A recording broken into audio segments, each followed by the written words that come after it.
নতুন ভালোবাসার গল্প পেতে, দেখতে এবং শুনতে আমাদের চ্যানেলটি সাবস্ক্রাইব করে পাশে থাকা বেল আইকনটি ক্লিক করুন। আজ আমার বিয়ের দিন ছিল। মামাতো বোনের সঙ্গে আমার বিয়ে হওয়ার কথা ছিল। তাকে বিয়ে করতে পারলে এতক্ষণে বাসরাত উদযাপন করতে পারতাম, কিন্তু আজকে সন্ধ্যায় সে বিয়ের আসর থেকে পালিয়ে গেছে। সে পালিয়ে যাওয়ায় কতটা যে কষ্ট পেয়েছি সেটা শুধুমাত্র আমি জানি। মনের মানুষকে হারানো যে কতটা যন্ত্রণার সেটা ভালো করে অনুভব করতে পারছি। আমার চেয়ে মামা মামিরা বেশি কষ্ট পাচ্ছে। সেই কষ্টটা যে কতটা গভীর ও বেদনাময় সেটা আমি নিজেও হারে হারে টের পাচ্ছি। শিরা উপশিরা যেন হাজারো ধারালো চাকু আঘাত অনুভব হচ্ছে।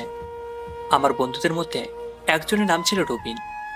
সে যখন একটা মেয়েকে বিয়ের আসর থেকে ভাগিয়ে নিয়ে গেল তখন থেকে বাহবা দিয়েছিলাম।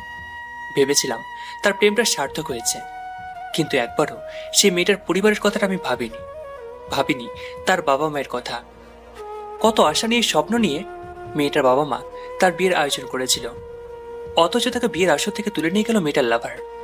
কয়েক বছরের ভালোবাসার নিকট 18 বছরের ভালোবাসা হেরে গিয়েছিল, অথচ এটা সেদিন উপলব্ধি করতে পারিনি। সেদিন এটাও ভাবিনি যে মানুষটা বিয়ে করতে মাথায় টোপর পরে কনের বাসা থেকে রওনা দিয়েছিল ঠিক তখনই সে খবর পেয়েছিল কনেটা নাকি পালিয়ে গেছে। সে যে কতটা কষ্ট পেয়েছিল সেটা সেদিন না বুঝতে পারলেও আজকে ঠিকই বুঝতে পারছি। কারণ আমি যে মেয়েটাকে বিয়ে করতে চেয়েছিলাম সে অন্যজনের হাত ধরে পালিয়ে গেছে। আজকে যেন আমার পৃথিবীটা ঘোর অন্ধকার রূপ নিয়েছে। আমি যেন পৃথিবীতে নেই, কোনো এক অচেনা জগতের কষ্টের অনলে জ্বলে পড়ে অঙ্গার হয়ে মরছি বারংবার। কখনো মদ সিগারেট মুখে নিইনি, অথচ এখন আমি মদের দোকানে এসে উপস্থিত। মামা তো বোনটাকে ভালোবেসে ফেলেছিলাম, কিন্তু মানুষটা আমার ভালোবাসাকে জুতো দিয়ে মারিয়ে অন্যের হাতে চলে গেল। পুরুষ মানুষের চোখ দিয়ে অশ্রু সহজে ঝরে না। পাহাড় সম কষ্ট বুকে জমলেও তারা চোখের জল বিয়োগ করে না, দাঁতে দাঁত চেপে সহ্য করে চলে।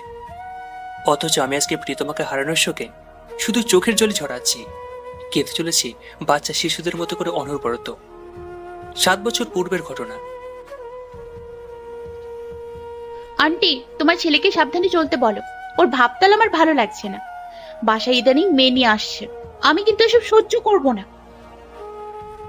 ঠিক আছে মা, আমি রাফাতকে বলে দিব সে যেন কোনো মেয়েকে বাসায় নিয়ে না আসে। আম্মু ও অনিমার কথোপকথন শুনছিলাম আমার রুম থেকে বের হয়ে আম্মুকে জোর কণ্ঠে বললাম, মা, এই পিচ্চি মেয়েটা আজকাল আমার উপরে বেশি মতবাড়ি কাটাচ্ছে কেন?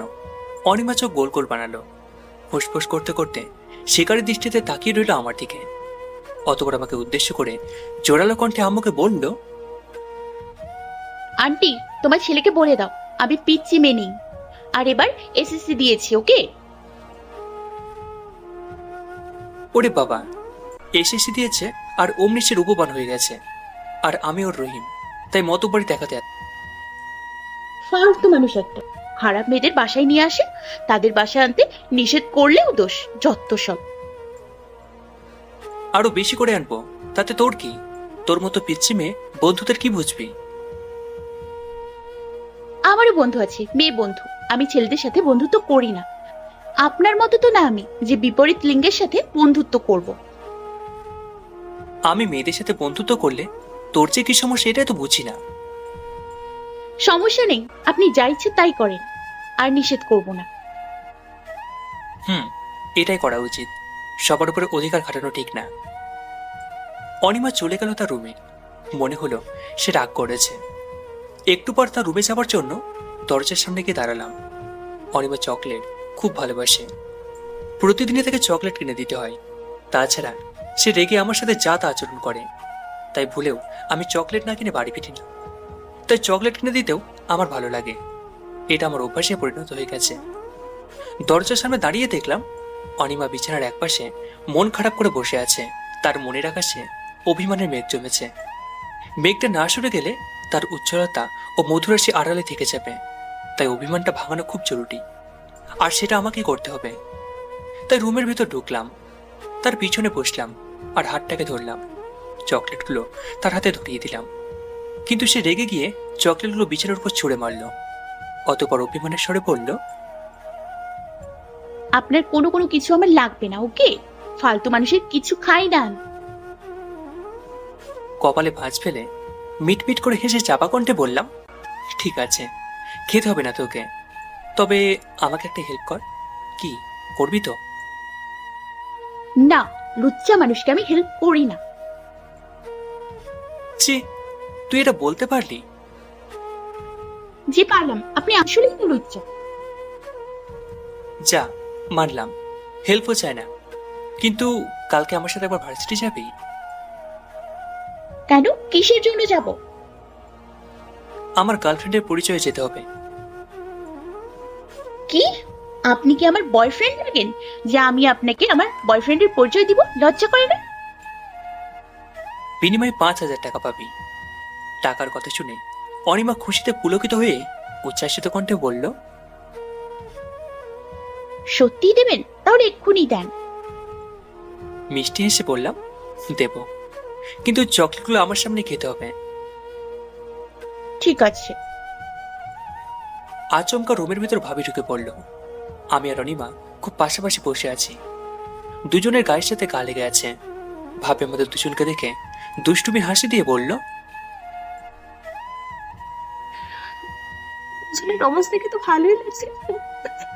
যেন রোমিও জুলিয়েটের রোমান্স হচ্ছে, ভালোবাসা একদম জমে ক্ষীর। ইস, আগে যদি তোমাদের রোমান্স দেখতে পারতাম, তাহলে তোমাদের ভাইটির মন আরো আগে জয় করে নিতে পারতাম। ভাবির কথাগুলো শুনে অনিমা লজ্জায় লাল রঙ হয়ে গেল। তার ফর্সা গাল দুটো যেন লাল টুকটুকে গোলাপের বাপড়ির রঙিনের রূপ নিল। লজ্জাবতীর মতো চুপসে গিয়ে লাজুক হাসি এসে বলল, পাপি কিছু বলেন? ভাবি ফের ফিক করে হেসে বলল, বুঝেছি, আর লজ্জা পেতে হবে না। অনিমাকে শক্ত কণ্ঠে বললাম, কই, তুই চকলেট খাচ্ছিস না কেন? অনিমা চকলেটগুলো হাতে নিয়ে খেতে লাগলো। কিছুটা খাওয়া শেষ হলে ভাবিকে তীক্ষ্ণ কণ্ঠে বললাম, ভাবি, অনিমা আমার ছোট বোনের মতো, ওকে নিয়ে এরকম চিন্তা করো না। তবে অনিমাকে বলেছি কাল থেকে ভার্সিটি যেতে হবে আমার প্রেমিকার পরিচয়ে। বিনিময় থেকে 5,000 টাকা দেবো বলে অফার দিয়েছি। এটা বলেছি এই জন্যই যে ও যেন চকলেটগুলো খায়। কথাটা শুনে অনিমা চকলেটগুলো ফের খাটের উপর ছুঁড়ে মারল। আমার দিকে ক্ষুধার্ত পাখির মতো রূপ নিয়ে ভয়ঙ্কর চোখে তাকিয়ে রইল। পর মুহূর্তে চেঁচানোর স্বরে বলল, তার মানে আপনি মিথ্যে কথা বলেছিলেন? ভার্সিটিতে নিয়ে যাবেন না আমাকে? টাকাটাও পাবো না তাহলে? চোখ পিটপিট করে বললাম, না তো, মিথ্যে বলেছি। সেটা ফালতু লোক। ভাবি খিলখিল করে হাসতে লাগলো আর বলল, হয়েছে, তোমরা এবার থামো।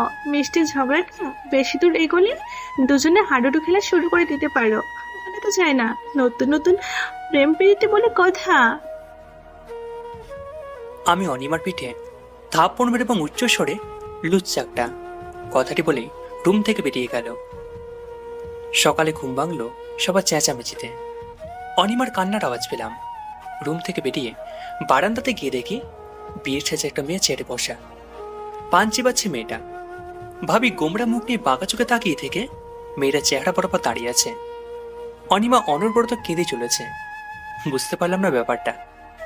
ওদিকে আব্বু আম্মু কপালে হাত দিয়ে বসে আছে। তাদের চোখে মুখে বিষাদের ছাপ লক্ষ্য করলাম। ভাবির নিকট গিয়ে কৌতূহলবশত জিজ্ঞাসা করলাম, কি ব্যাপার, তোমরা সবাই এরকম চিন্তিত কেন? কিসের জন্য এরকম অবস্থা হলো? কি হয়েছে বলো তো ব্যাপারটা? আর মেয়েটাই বা কে? ভাবি চোখ পাকিয়ে বলল, ও, তুমি তাহলে কিছুই জানো না, তাই না? 1 বছর হলো বিয়ে করেছো, এতদিন পর সেটা আজ জানলাম। মেয়েটাকে গোপন করে রেখেছো এতদিন, আর কতদিন রাখবে এভাবে? বড়সড় ধাক্কা খেলাম ভাবির কথা শুনে। কি বলে এসব? আতকে ওঠা চোখে মেয়েটার দিকে তাকিয়ে রইলাম। ভাবিকে উত্তেজিত গলায় বললাম, কি বলছো ভাবি? মাথা কি নষ্ট হলো তোমার? কথাটা বলা শেষ করে মেয়েটার দিকে শিকারের চোখে দৃষ্টি নিক্ষেপ করলাম। সে আমার তাকানো দেখে ভ্রু কুঁচকিয়ে বলল, রাফাত, এসবের মানে কি? তুমি আমাকে চিনতে পারছো না নাকি? শোনো, এখন আর এসব নাটক করে লাভ নেই। আমি আর পারলাম না আমাদের সম্পর্কটা গোপন রাখতে। তুমি তো জানো আমার পেটে আমার সন্তান 6 মাস চলছে।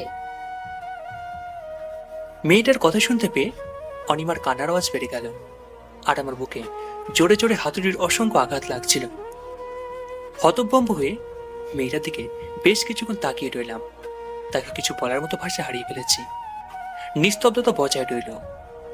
অকস্মাৎ নীরবতা ভেঙে মেয়েটাকে উচ্চস্বরে বললাম, এসব নাটক করে কোনো লাভ হবে না, তাই ভালোই ভালোই বলছি আমার বাসা থেকে চলে যান, অন্যথায় কপালে খারাপই আছে আপনার। মেয়েটাকে এমন বলার কারণে অনিমা আমার দিকে তেড়ে আসলো। কিছুক্ষণ চোখ গরম করে তাকিয়ে রইল আমার দিকে। অতবার আমার শার্টের কলার ধরল, একটু শার্টটা জোরে টান মেরে বোতাম ছিঁড়ে ফেললো। ভ্যাবাচাকা খেয়ে গেলাম অনিমা সাহস থেকে। সের আগে কাল নাগিনী সাপের মতো ফোঁস করতে করতে বলল, আস্ত একটা লুচ্চা, গোপনে বিয়ে করে এখন অস্বীকার করছে। ভাগ্যিস আমার ফুফাতো ভাই হন, হাজবেন্ড হলে এতক্ষণে পিঠের চামড়া তুলে ফেলতাম। হ্যাঁ, কথাটা বলেই অনিমা বারান্দা থেকে চলে গেল। ভাবিরও প্রস্থান করল। বাবা ও মা আগে থেকে চলে গেছে। ভাবি চলে যাওয়ার পর মেয়েটা একটা চোখ মারল। হক চোখে উঠলাম, রুচুকল কুঞ্চিয়ে তাকিয়ে রইলাম তার দিকে। সে নরম কণ্ঠে বলল, আমি অভিনেত্রী, অনেক বড় অভিনেত্রী। আমাকে ওদের সামনে আপনার দৃষ্টিতে অপরিচিত জন হিসাবে পরিচয় দিয়ে কোনো লাভ হবে না। তারা আপনার কথা বিশ্বাস করবে না। তার চেয়ে এক কাজ করেন, আমাকে এই বাড়িতে থাকতে দিন। আমার অভিনয় শেষ হলেই চলে যাব। প্রচন্ড রাগ হচ্ছিল, কিন্তু এখন কেন যেন মেয়েটার উপর রাগ দেখাতে পারছি না। কি করলে যে রাগ দেখাতে পারবো বুঝে উঠতে পারছি না। কৃত্রিম রাগ দেখানোর মতো অভিব্যক্তি নিয়ে মেয়েটাকে বললাম, ফাজলামি পেয়েছেন? চলে যান বলছি, নইলে চাঁদা করে ফেলবো বলে দিলাম। মেয়েটা আমার দিকে তেড়ে আসলো। ঠিক তখনই অনিমা আমার হাতটা ধরে তার রুমে নিয়ে গেল, একদম খাটের উপর ফেলে দিল। এরপর দরজাটা বন্ধ করে দিল। ড্রয়ার থেকে চকচকে ধারালো একটা চাকু বের করে আমার গলায় ধরে দাঁতে দাঁত চেপে বলল, সত্যি করে বল, সে তোর কি হয়? মিথ্যা বললেই আস্ত খবর করে দিব। ভয় না পেলেও ভয়ের ভান ধরে টোক গেলে মিনমিন গলায় বললাম, বলবো। তার আগে বল, আমার কারোর সাথে বিয়ে হয়ে থাকলে তোর এত সমস্যা কি? আমি তোর কি হয়? গালে চিমটি মেরে শক্ত কণ্ঠে বলল, তুই আমার ভাতার হোস, বুঝছিস? ছি ছি, তোর চেয়ে মিনিমাম 8 বছরের বড় হব, আর তুই এমন কথা বললি? লজ্জা শ্রমিকের মাথা খেয়েছিস? চুপ লুচ্চা, আমি চাই না তুই চরিত্রহীনদের মতো আবল তাবল কাজ করিস। তোকে আমি চরিত্রবান লোক হিসেবে দেখতে চাই। এতে তোর কি লাভ? লাভ আছে। যাক, তুই থেকে আপনি তো এসেছিস, এবার চাকুটা সরিয়ে ফেল। মেয়েটা যদি সত্যি আপনার কিছু না হয় তাহলে তাকে বাসা থেকে বের করে দেন তাড়াতাড়ি। যেতে যাচ্ছে না যে? ও, তার মানে সত্যি সত্যি সে আপনার স্ত্রী হয়, বুঝে গেছি আমি। আরে পাগলি, মেয়েটাকে বাসা থেকে কৌশলে বের করতে হবে। বাড়াবাড়ি করতে গেলে আমার প্রেস্টিজে 12টা বাঁচিয়ে দেবে। কয়েকদিন তো সময় দিতে হবে। আমি এত কিছু তো বুঝি না, আজ এক্ষুনি তাকে বাসা ছাড়া করেন। ঠিক আছে রে, আমি দেখছি ব্যাপারটা। আর শুনিন, কাল আমার এসএসসি পরীক্ষার রেজাল্ট দেবে। ফলাফল পাবার পর আমাকে নিয়ে ঘুরতে যেতে হবে। আচ্ছা, নিয়ে যাব। তার আগে আমার শার্টের বোতামটা লাগিয়ে দে। আমার বইয়ে গেছে। তাহলে থাক, লাগবে না তোর হেল্প। আমিও কাল থেকে ঘুরতে নিয়ে যাবো না। ঠিক আছে, দিচ্ছি বোতাম লাগিয়ে, অপেক্ষা করেন। অনিমা ড্রয়ার থেকে সুইয়া সুতা ও সাদা বোতাম নিয়ে আসলো। আমাকে বলল শার্টটা খুলতে, কিন্তু আমি বললাম শার্টটা গায়ে থাকবে, এভাবে লাগিয়ে দে। এটা শুনে অনিমা লজ্জায় লাজরাঙা হয়ে গেল। বোতাম লাগানো হয়ে গেল। সুতা দাঁড় দিয়ে কাটতে লাগলো। তার মুখ ও ঠোঁট আমার বুকে লাগলো।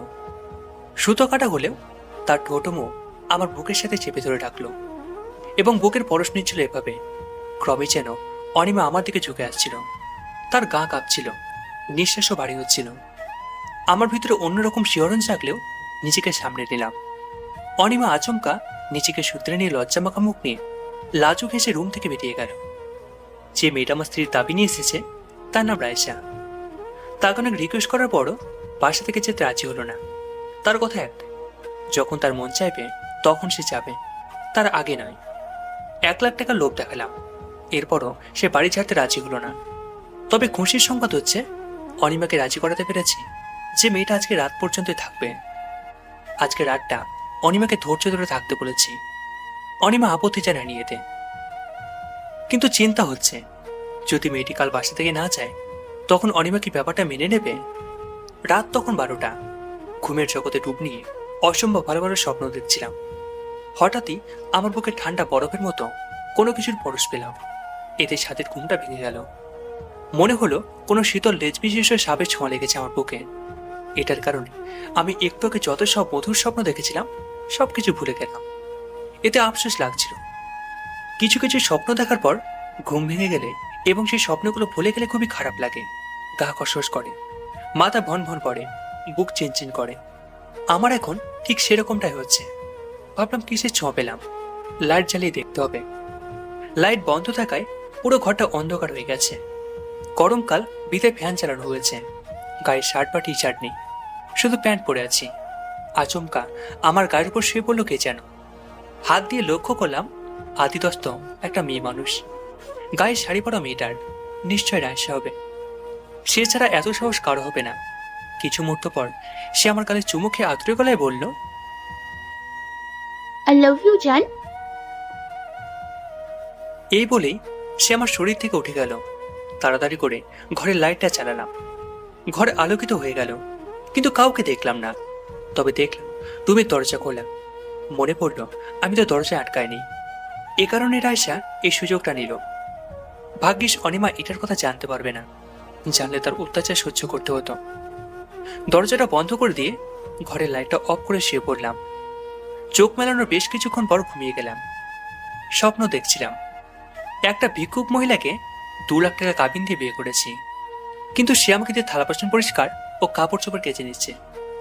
কিন্তু যখন বউয়ের কাপড় ইস্ত্রি করতে গিয়ে পুড়িয়ে ফেললাম তখন সে ঝাঁটা দিয়ে পিটালো। স্বপ্নটা শেষ না হতেই আবারও আমার বুকে শীতল হাতের পরশ পেলাম। চমকে উঠলাম। এবার নিশ্চিত রায়সা ফিরে এসেছে, কিন্তু সে কিভাবে এলো এবার? দরজা তো বন্ধ করে রেখেছি। তবে সে রুম থেকে যায়নি, খাটের নিচে হয়তো লুকিয়েছিল। মেয়েটা যখন আমার শরীরের উপর উঠলো তখন তার মুখ চেপে ধরলাম। আরেক হাত দিয়ে গলা চেপে ধরার পর মেয়েটা গোঙাতে গোঙাতে বলল, রাফাত ভাইয়া, আমি আমি আমি অনিমা, ছাড়েন। ঘাবড়ে গিয়ে উত্তেজিত কণ্ঠে বললাম, তুই তুই কেন এত রাতে আমার রুমে? তার মানে এর আগের বার তুই রুমে এসেছিলিস? মুখ আর গলা ছাড়েন বলছি। ছেড়ে দিলাম তাকে। ছাড়ার পরপরই সে আচমকা আমার ঠোঁটে আলতোভাবে চুমু বসিয়ে দিল। হতভম্ব হয়ে গেলাম। জীবনে প্রথমবার কোনো নারীর ঠোঁটের পরশ পেলাম। মাথাটা ভনভন করে ঘুরছিল। ভালো লাগার পাশাপাশি কেমন এক ধরনের অনুভূতি সৃষ্টি হলো আমার মধ্যে। অনেকক্ষণ জিম মেরে রইলাম। যখন আমার শরীরে অনিমার গায়ের কোনো রকম পরশ পেলাম না তখন মনে হলো সে হয়তো রুমে চলে গেছে। খাট থেকে উঠে লাইটটা চালালাম। ঘরটা আলোকিত হতে দেখলাম সত্যি রুমে কেউ নেই। লক্ষ্য করলাম দরজাটা আটকানো। তার মানে অনিমা রুম থেকে চলে যায়নি, নিশ্চয়ই খাটের নিচে লুকিয়েছে। খাটের নিচে নজর দিয়ে লক্ষ্য করলাম সে নেই। তবে কোথায় গেল সে? হাও হয়ে গেছে নাকি রুমে সে ছিলই না? আমি কি স্বপ্ন দেখছিলাম এতক্ষণ? মাথাটা চক্কর মেরে উঠল। সকালে ঘুম থেকে জেগে অনিমার কাছে গিয়ে ওর হাত ধরে রুমে নিয়ে গিয়ে দরজাটা বন্ধ করলাম। এরপর অনিমাকে বিছানায় ফেলে দিলাম। ওর শরীরের উপরে উঠে যতক্ষণ পারলাম গালে ও ঠোঁটে চুমু রেখা অঙ্কন করে দিলাম। অনিমা কিচ্ছু বলল না, উল্টে সে থম মেরে শুয়ে রইল। আমি নিচেও ওর শরীর থেকে উঠলাম, ওর হাতটা ধরে শোয়া থেকে বসিয়ে দিলাম। অতপর জোরালো কণ্ঠে বললাম, এবার সত্যি করে বলতো, তুই রাত্রে আমার রুমে আসছিলিস কিনা? আমি ঠিক যেমনটা করলাম সেরকমটা করেছিলিস কিনা? আর হ্যাঁ, আই লাভ ইউ বলেছিলিস। কি কারণে সব ফাইসলামি করেছিলিস বলতো? অনিমা এবার আমার দিকে ভূত দেখার মতো তাকিয়ে রইল। অতপর এমনভাবে হাসতে লাগলো যেন আমি তাকে কোনো জোকস বলছি। অনেকক্ষণ হাসি চলতে লাগলো তার, কিন্তু হাসি থামলো না। হাসি না থামিয়ে থেমে থেমে আমাকে বলল, মাথা ঠিক আছে আপনার? আমি প্রপোজ করবো আপনাকে। আমি ঠিকই ধরতে পেরেছি আপনার বিষয়টা। আমার সাথে একটু রোমান্টিকতা করার শখ জেগেছিল আপনার। যখন ভাবলেন এসব করলে আমার দুর্নাম ছড়াবে, তখন বুদ্ধি আটলেন যে কেমনে বিষয়টা ধামাচাপা দেওয়া যায়। এজন্য উল্টাপাল্টা বকে যাচ্ছে, আমার নামে মিথ্যাচার করছেন। কপালে ভাঁজ ফেলে বললাম, সত্যি তুই রাত আমার রুমে আসিস নি?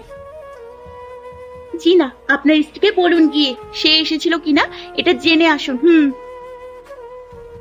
আমার স্ত্রীকে? ওই যে ওই মেয়েটা। শোন, ওই মেয়ের সাথে কিছুই নেই, তবে একটা গোপন সত্যি বলি, শুনবি? কি সেটা? সিনথিয়া নামের একটা মেয়েকে 2 বছর আগে বিয়ে করেছিলাম, কিন্তু সে... অনিমা আমাকে থামিয়ে দিয়ে রাগমাখা কণ্ঠে বলল, থাক, আর বলতে হবে না, সত্যটা জেনে গেছি। সন্ধ্যায় অনিমা রুমে গেলাম, কিন্তু তাকে পেলাম না। ছাদে গেছে হয়তো। মন খারাপ করে থাকলে কেবল সে ছাদে যায়। যদি সে ছাদে থাকে, সেখানে গিয়ে যদি তার সাথে কথা বলতে চায়, মোটেও সে আমার সাথে কথা বলবে না। অভিমানের চাদর তার গায়ে জড়ানো থাকবে। যেভাবে হোক অভিমানের চাদরটা সরাতেই হবে আমাকে। চিলেকোড়াতে পৌঁছতেই নজর পড়ল অনিমার দিকে। তার চেহারাতে দেখতে পেলাম রাজ্যের যত বিষণ্ণতা, যেন সে মন খারাপের দেশে পাড়ি জমিয়েছে। ধীর পায়ে তার সামনে গিয়ে দাঁড়ালাম। মনে তো হচ্ছে না সে আমার আগমনের টের পেয়েছে। যখনই তার পিঠে হাত দিতে যাব, তখনই সে এতটুকু নাড়াচাড়া না করে কাঁপা গলায় বলল, চুরি করে আসার কোনো দরকার নেই। আপনি যেখানে আসবেন ভালো করেই জানতাম। কি বলবেন বলে চলে যান, এখন কথা বলার বিন্দুমাত্র ইচ্ছা নেই। নরম গলায় বললাম, তুই কি ভেবে নিয়েছিস যে আমি সত্যি কাউকে বিয়ে করেছি?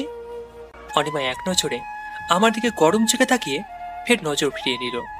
অতঃপর ভাগা গলায় বলল, এসব শুনতে চাচ্ছি না, অন্য কিছু বলার থাকলে বলুন। নিচু স্বরে বললাম, তখন যা বলেছিলাম সেটা মজা করে বলেছিলাম। তোর কি মনে হয় এত অল্প বয়সে 2 বছর পূর্বে কাউকে বিয়ে করেছি আমি?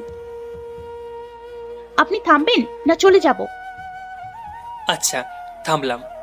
কিন্তু একটা কথা বলতো, আমি বিয়ে করেছি কি করিনি, এটার জন্য তুই মন খারাপ করছিস কেন? তখন ওভাবে কাঁদলি কেন? চুপ থাকেন বলছি। আচ্ছা, চুপ রইলাম। এবার বল, তুই কোন কলেজে ভর্তি হবি? সেটা আপনাকে বলবো কেন? থাক, বলতে হবে না। তো কাল আমার সাথে কোথায় যেতে চাস?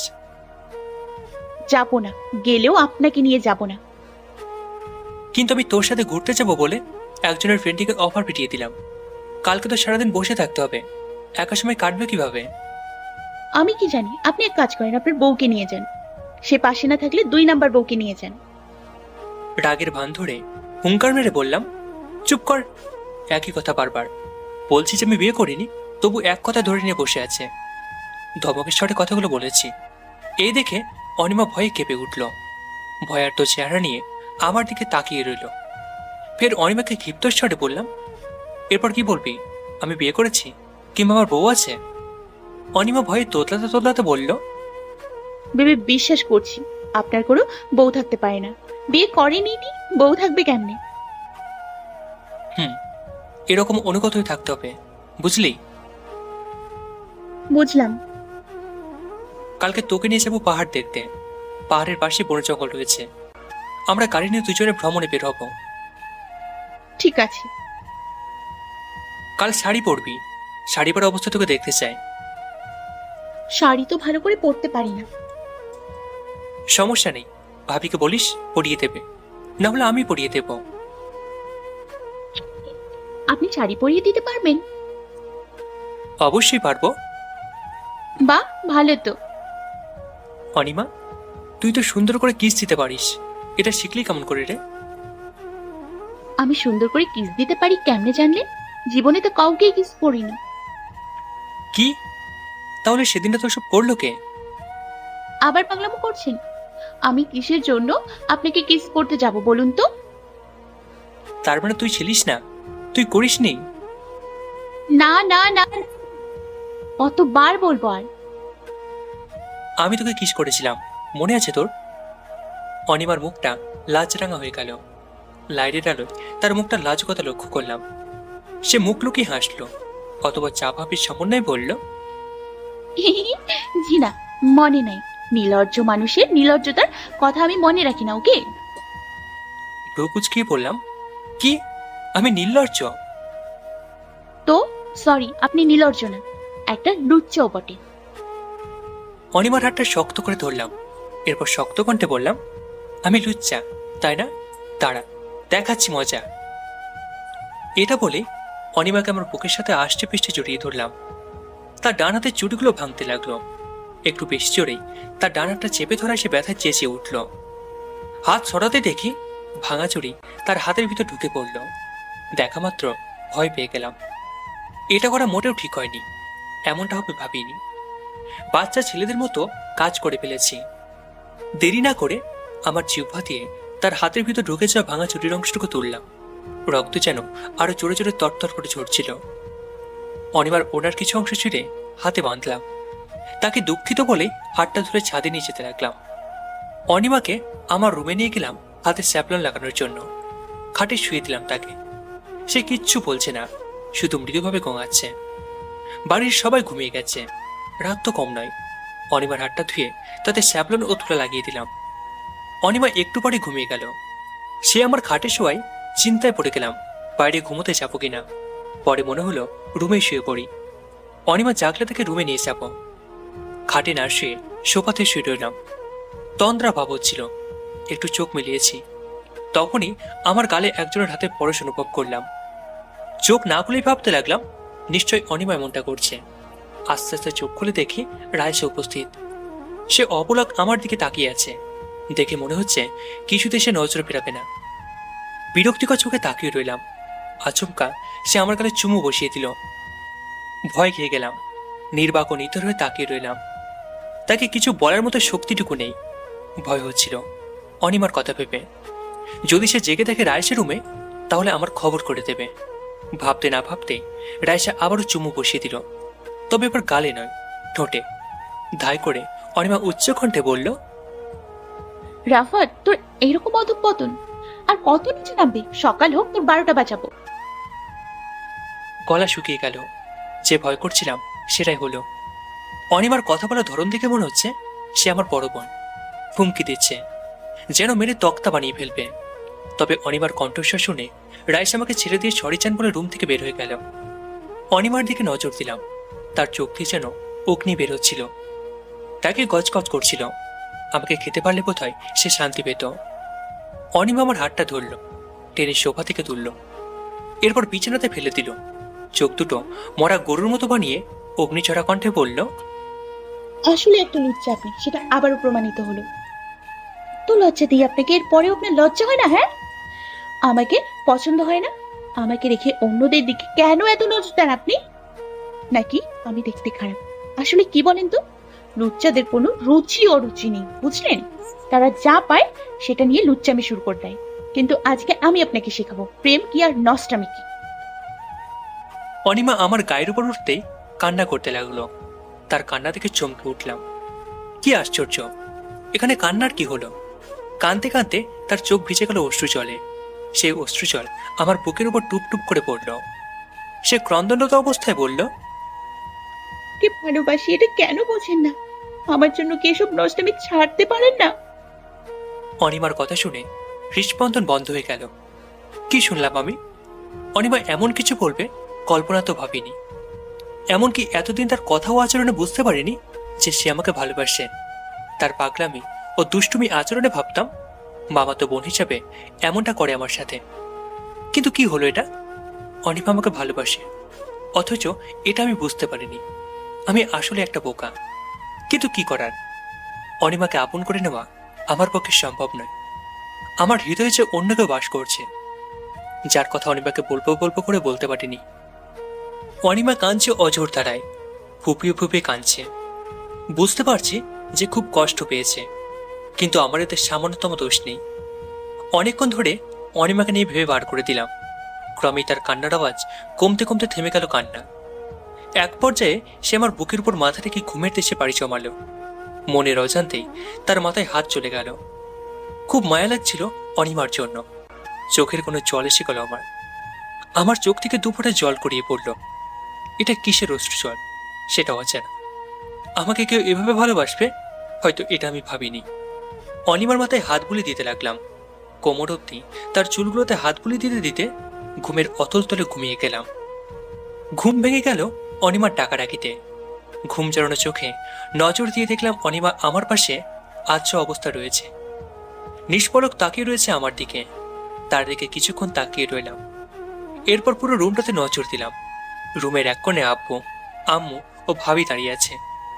তারা আমার দিকে বাঁকা চোখে তাকিয়ে আছে। আচমকা আম্মু আমাকে বলে উঠল, রাফাত, এসবের মানে কি? জবাব দিতে যাবো, কিন্তু কথা বন্ধ হয়ে গেল আমার। কি বলবো ঠাউর করতে পারছি না। আব্বু গম্ভীর গলায় বলল, আর দেরি করব না। 1 সপ্তাহের মধ্যে রাফাতের সাথে অনিকার বিয়ে দিয়ে দেব আমি। যে মেয়েটাকে নিয়ে সন্দেহ করেছিলাম সে আসলে মিথ্যাবাদী ছিল। সে চলে গেছে, সন্দেহটাও দূর হয়েছে, আর কোনো সমস্যা নেই। এবার তো সত্যটা বের হয়েছে। থতমত খেয়ে বললাম, কিন্তু বাবা, আমার সাথে অনিমার তো কিছুই নেই। তোমাদের আজকে সত্যিটা খুলে বলি, আমি অন্য একজনকে ভালোবাসি। বিয়ে করলে তাকেই করব। অনিমার পূর্ণিমার চাঁদের ন্যায় জলজলে মুখটা নিমেষে কালো হয়ে গেল কষ্টের তাপে। হাস্যোজ্জ্বল মুখটা মলিন হয়ে গেল। আমার পাশে আজসা হয়েছিল, তার মুখ জুড়ে ছিল তৃপ্তির হাসি, সেটাও হারিয়ে গেছে। মুহূর্তের মধ্যে তার চেহারাতে বিষাদের ছায়া লক্ষ্য করলাম। চোখ দুটো অশ্রু জলে ছলছল করছিল। অনিমা আমার দিকে করুণ দৃষ্টিতে তাকিয়েছিল। কিছু মুহূর্ত পর খাট থেকে নেমে গেল, ধীর পায়ে রুম থেকে বের হয়ে গেল। অনিমা চলে যাবার পর আব্বু আম্মু চলে গেল কিছু না বলে, কিন্তু ভাবি রুমে থেকে গেল। তার চোখে মুখে আনন্দের ছাপ বিরাজ করছিল, চোখ চকচক করছিল। ভাবি কাটে ধীর স্থির ভাবে বসলো, আবার দিকে তাকিয়ে কৌতূহলের অভিব্যক্তিতে ক্ষীণস্বরে বলল, কে সেই মেয়েটা? তার নামটা অন্তত তীব্র অনিচ্ছা সত্ত্বেও বললাম, আচ্ছা একজন, আমরা বন্ধু ছিলাম। এক পর্যায়ে সে আমাকে প্রপোজ করলো, আমিও না করতে পারিনি। ও আচ্ছা, তোর নামটা বলো। ওর নাম সঞ্চিতা। আচ্ছা ঠিক আছে, বিছানা ছাড়ো। অনিমা ব্রেকফাস্টে রুটি বানিয়েছে, খেতে আসো। আমি আসছি, আপনি চান। ডাইনিং হলের দিকে গেলাম, সবাই উপস্থিত, শুধু অনিমা নেই।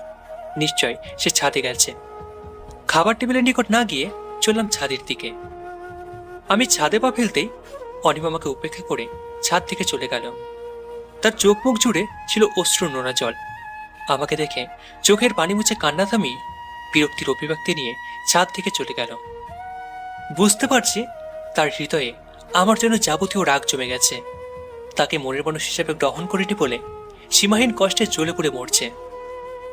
আমার উপরে যে পরিমাণ তার অভিমান, সেটা হয়তো সহজে ঘুচবে না। অপরিণত বয়সের এই আবেগ সহজে কাটতে চায় না। খাবার টেবিলে গিয়ে অনিমাকে একবারও পেলাম না। সে হয়তো রুমে দরজা বন্ধ করে দিয়ে শুয়ে আছে। বেশি কিছু না ভেবে নাস্তা করে নিলাম। আজকে চন্দ্রগ্রহণ চলছে, আকাশের দিকে তাকাতে ভয় করছিল। চন্দ্রগ্রহণ আমার ভালো লাগে না। ছাদের এক কোণে দাঁড়িয়ে জবা ফুলের পাতাতে হাত বুলিয়ে ফোনে কথা বলছিলাম সঞ্চিতার সাথে। সঞ্চিতার জন্মদিন আগামীকাল। আমি নয়, জন্মদিন উপলক্ষে সঞ্চিতা নিচে আমাকে গিফট করবে বলেছে, একটা আইফোন গিফট করবে। সঞ্চিতা এর পূর্বে অসংখ্যবার আমাকে গিফট করেছে, মাত্র কয়েকবার সে আমার থেকে গিফট নিয়েছে। এখন কথা বলছিলাম জন্মদিনে কি করবো এটা নিয়ে।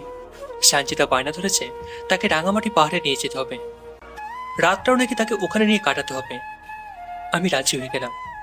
একটু পর সঞ্চিতার বাসায় যেতে হবে, তবে কাল সকালে দুজনে রাঙামাটি পাহাড়ের দিকে রওনা দেব। সঞ্চিতা হেসে বলল,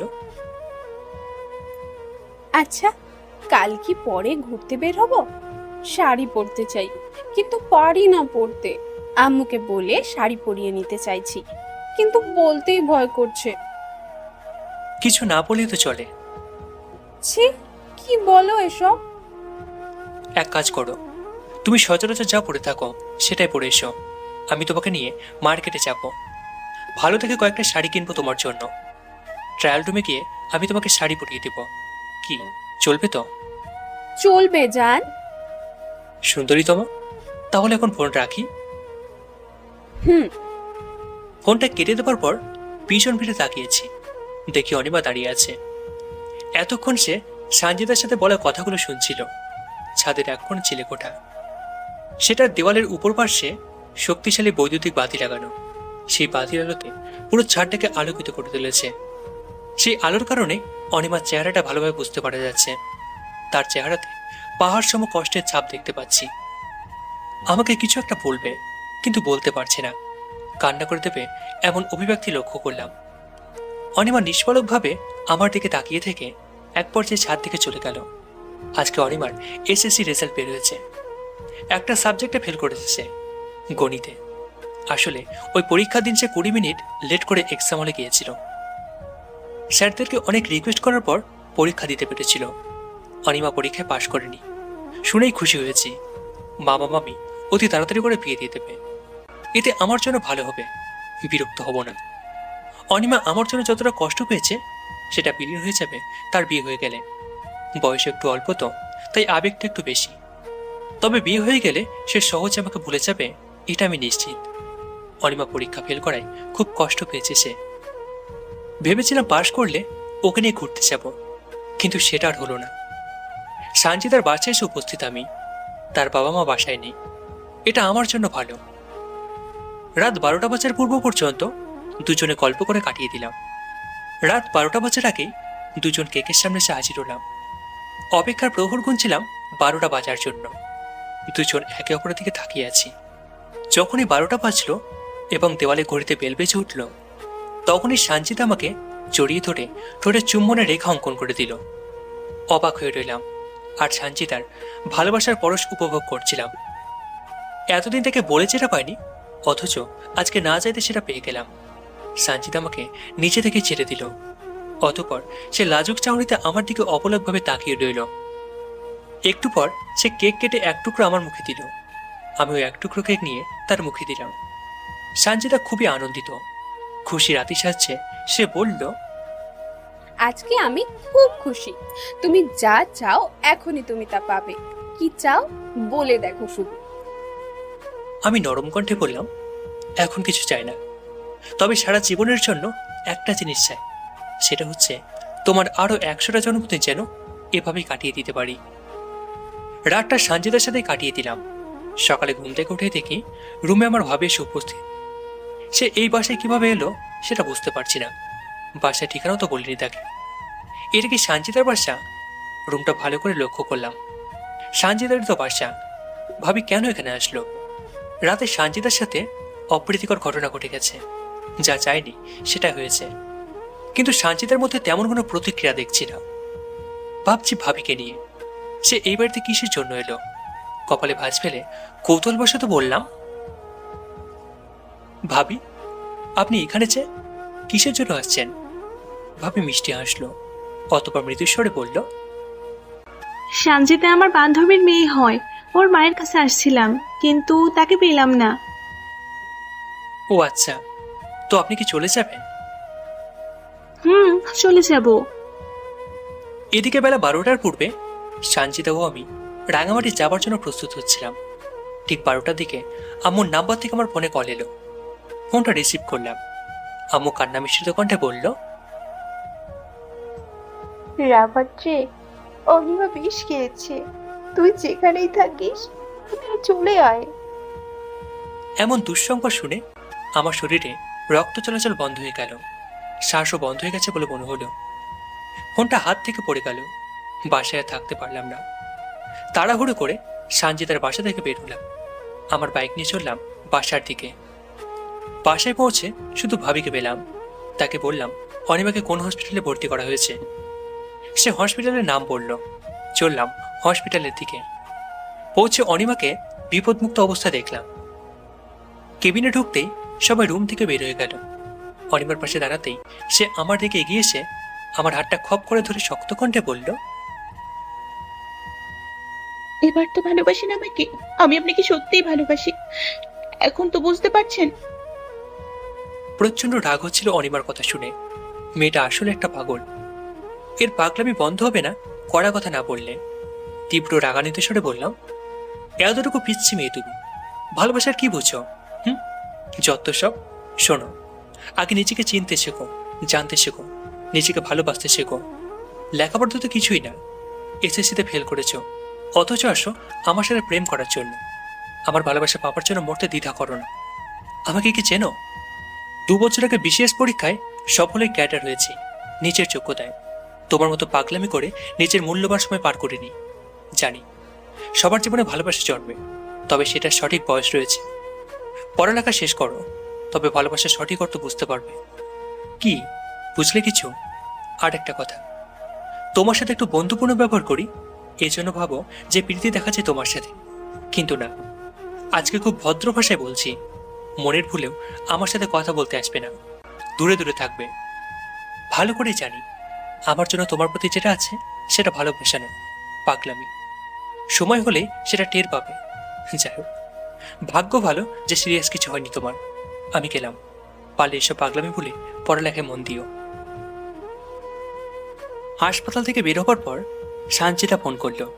রিসিভ করতেই আওয়াজ উঁচু করে বলল, আমাদের কই যেন যাবার কথা ছিল, কই তুমি? হাসপাতালে এসেছিলাম, এখন তোমার বাসা দিকে যাচ্ছি, থাকো তুমি। তাড়াতাড়ি আসো, একটু দেরি হলেই খবর আছে তোমার। আসছি আমি। সানজিদার কথা মতো দ্রুত বেগে বাইক চালিয়ে চলতে লাগলাম। কিছু দূর যাবার পর চোখে ময়লা ও ইটের টুকরো লাগলো। চোখ আর খুলে রাখতে পারলাম না, বারবার চোখ বন্ধ করে আবার চোখ খুলছিলাম। চোখে আঙুল দিয়ে টলছিলাম। হঠাৎ 2টো ট্রাক একসাথে আমার দিকে দ্রুত গতিতে এগিয়ে আসছিল। চোখে ঝাপসা থাকার কারণে ব্রেক করতে পারছিলাম না, যেটার ভয় ক্ষণিক সময়ে আমাকে পিষিয়ে মারছিল। শেষ পর্যন্ত সেটার হলো না। দুটো ট্রাকের মাঝখান দিয়ে বাইক ঢুকিয়ে দিলাম, হাত পা কাঁপা অবস্থায়, শ্বাস প্রশ্বাস প্রায় বন্ধ অবস্থায়। মৃত্যুকে যেন চোখের সামনে থেকে অবলোকন করছিলাম। চিন্তায় যেন মরণ প্রায় অবস্থা, তবুও মনকে শক্ত করে আল্লাহকে রাখতে লাগলাম। একদম শেষ মুহূর্তে ট্রাকের ডান সাইডের বডির সাথে বাড়ি খেয়ে ছিটকে পড়লাম রাস্তার একপাশে। বাইক থেকে পড়লাম, তবে হেলমেট থাকায় মাথায় তেমন কোনো আঘাত পেলাম না। ভুল করেছি হেলমেটের গ্লাসটা না ঢেকে। রাস্তায় পড়ার পর কিচ্ছু মনে নেই। যখন জ্ঞান ফিরল তখন আস্তে আস্তে চোখের পাতা খুলে দেখতে পেলাম বাবা মা, ভাবি, মামা মামি উপস্থিত। শুধু দেখতে পেলাম না অনিমাকে, সে হয়তো আমার উপর রেগে আছে, এজন্যই হয়তো আসেনি। সানজিদা নিশ্চয় আমার দুর্ঘটনার কথা শুনতে পায়নি। তাকে একটা নজর দেখতে পেলে খুব খুশি হতাম। হয়তো সে আমার উপর রেগে আছে, রাঙামাটি নিয়ে যেতে পারেনি বলে। চিন্তা হচ্ছিল খুব, ফোনটা হাতের কাছে থাকলে ভালো হতো, তাকে ফোন দিতে পারতাম। অন্যদিকে অনিমা আসেনি, এই জন্য ভালো লাগছে। সে থাকলে হয়তো বিরক্ত হতাম। কেঁদে এত করে সে অস্থির হয়ে যেত, আমাকেও অস্থির করত। এইসব চিন্তা ভাবনার অবসান ঘটল যখন আম্মু কান্না মিশ্রিত কণ্ঠে বলল, রাফাত, এখন কেমন লাগছে বাবা? তীক্ষ্ণ কণ্ঠে জবাব দিলাম, ভালো লাগছে। আমার ফোনটা কই? ফোনটা দাও। ভাবির কাছে ফোনটা ছিল, সে আমার হাতে ফোনটা দিল। সবাইকে বললাম তোমরা সবাই একটু বাইরে যাও। তারা চলে যাবার পর সানজিদা নাম্বারে ফোন দিলাম। রিং হলো, রিং হতেই থাকলো, কিন্তু ফোনটা রিসিভ করলো না সে। অনর্বরত ফোন দিয়ে গেলাম, কিন্তু সানজিদা একটি বারও ফোন ধরল না। প্রচন্ড রাগ হচ্ছিল, ফোন কেন ধরছে না সে। 21 বার ফোন দেওয়ার ফলে ফোনটা রিসিভ করলো। ওপাশ থেকে সানজিদা চেঁচানো গলায় বলল, ভুলেও আমার নম্বরে ফোন দিবি না, কোনো রকমের যোগাযোগ রাখার চেষ্টা করবি না। আজ থেকে তোর সাথে সব সম্পর্ক শেষ। কথাটা বলেই ফোনটা কেটে দিল। তবুও ফোন দিলাম, কিন্তু তার ফোন অফ পেলাম। সর্বনাশ হয়ে গেল, তাকে সত্যিটা বলতে পারলাম না। সানজিদাকে সত্যটা বলে বললে এরকম করতো না, নিশ্চয় আমার নিকট ছুটে আসতো। এখন কি যে করি, মন চাচ্ছে ছুটেছে সানজিদার বাড়িতে, কিন্তু আমার ডান হাত ও ডান পা ভেঙে গেছে, কোথায় যাবার মতো অবস্থা নেই। বুক ফেটে যাচ্ছিল। সানজিদা এমন করবে এটা আমি কখনো ভাবিনি। আল্লাহ কেন যেমন পরীক্ষায় ফেলল। কান্না করতে মন চাচ্ছে, কিন্তু কান্না আর আসছে না।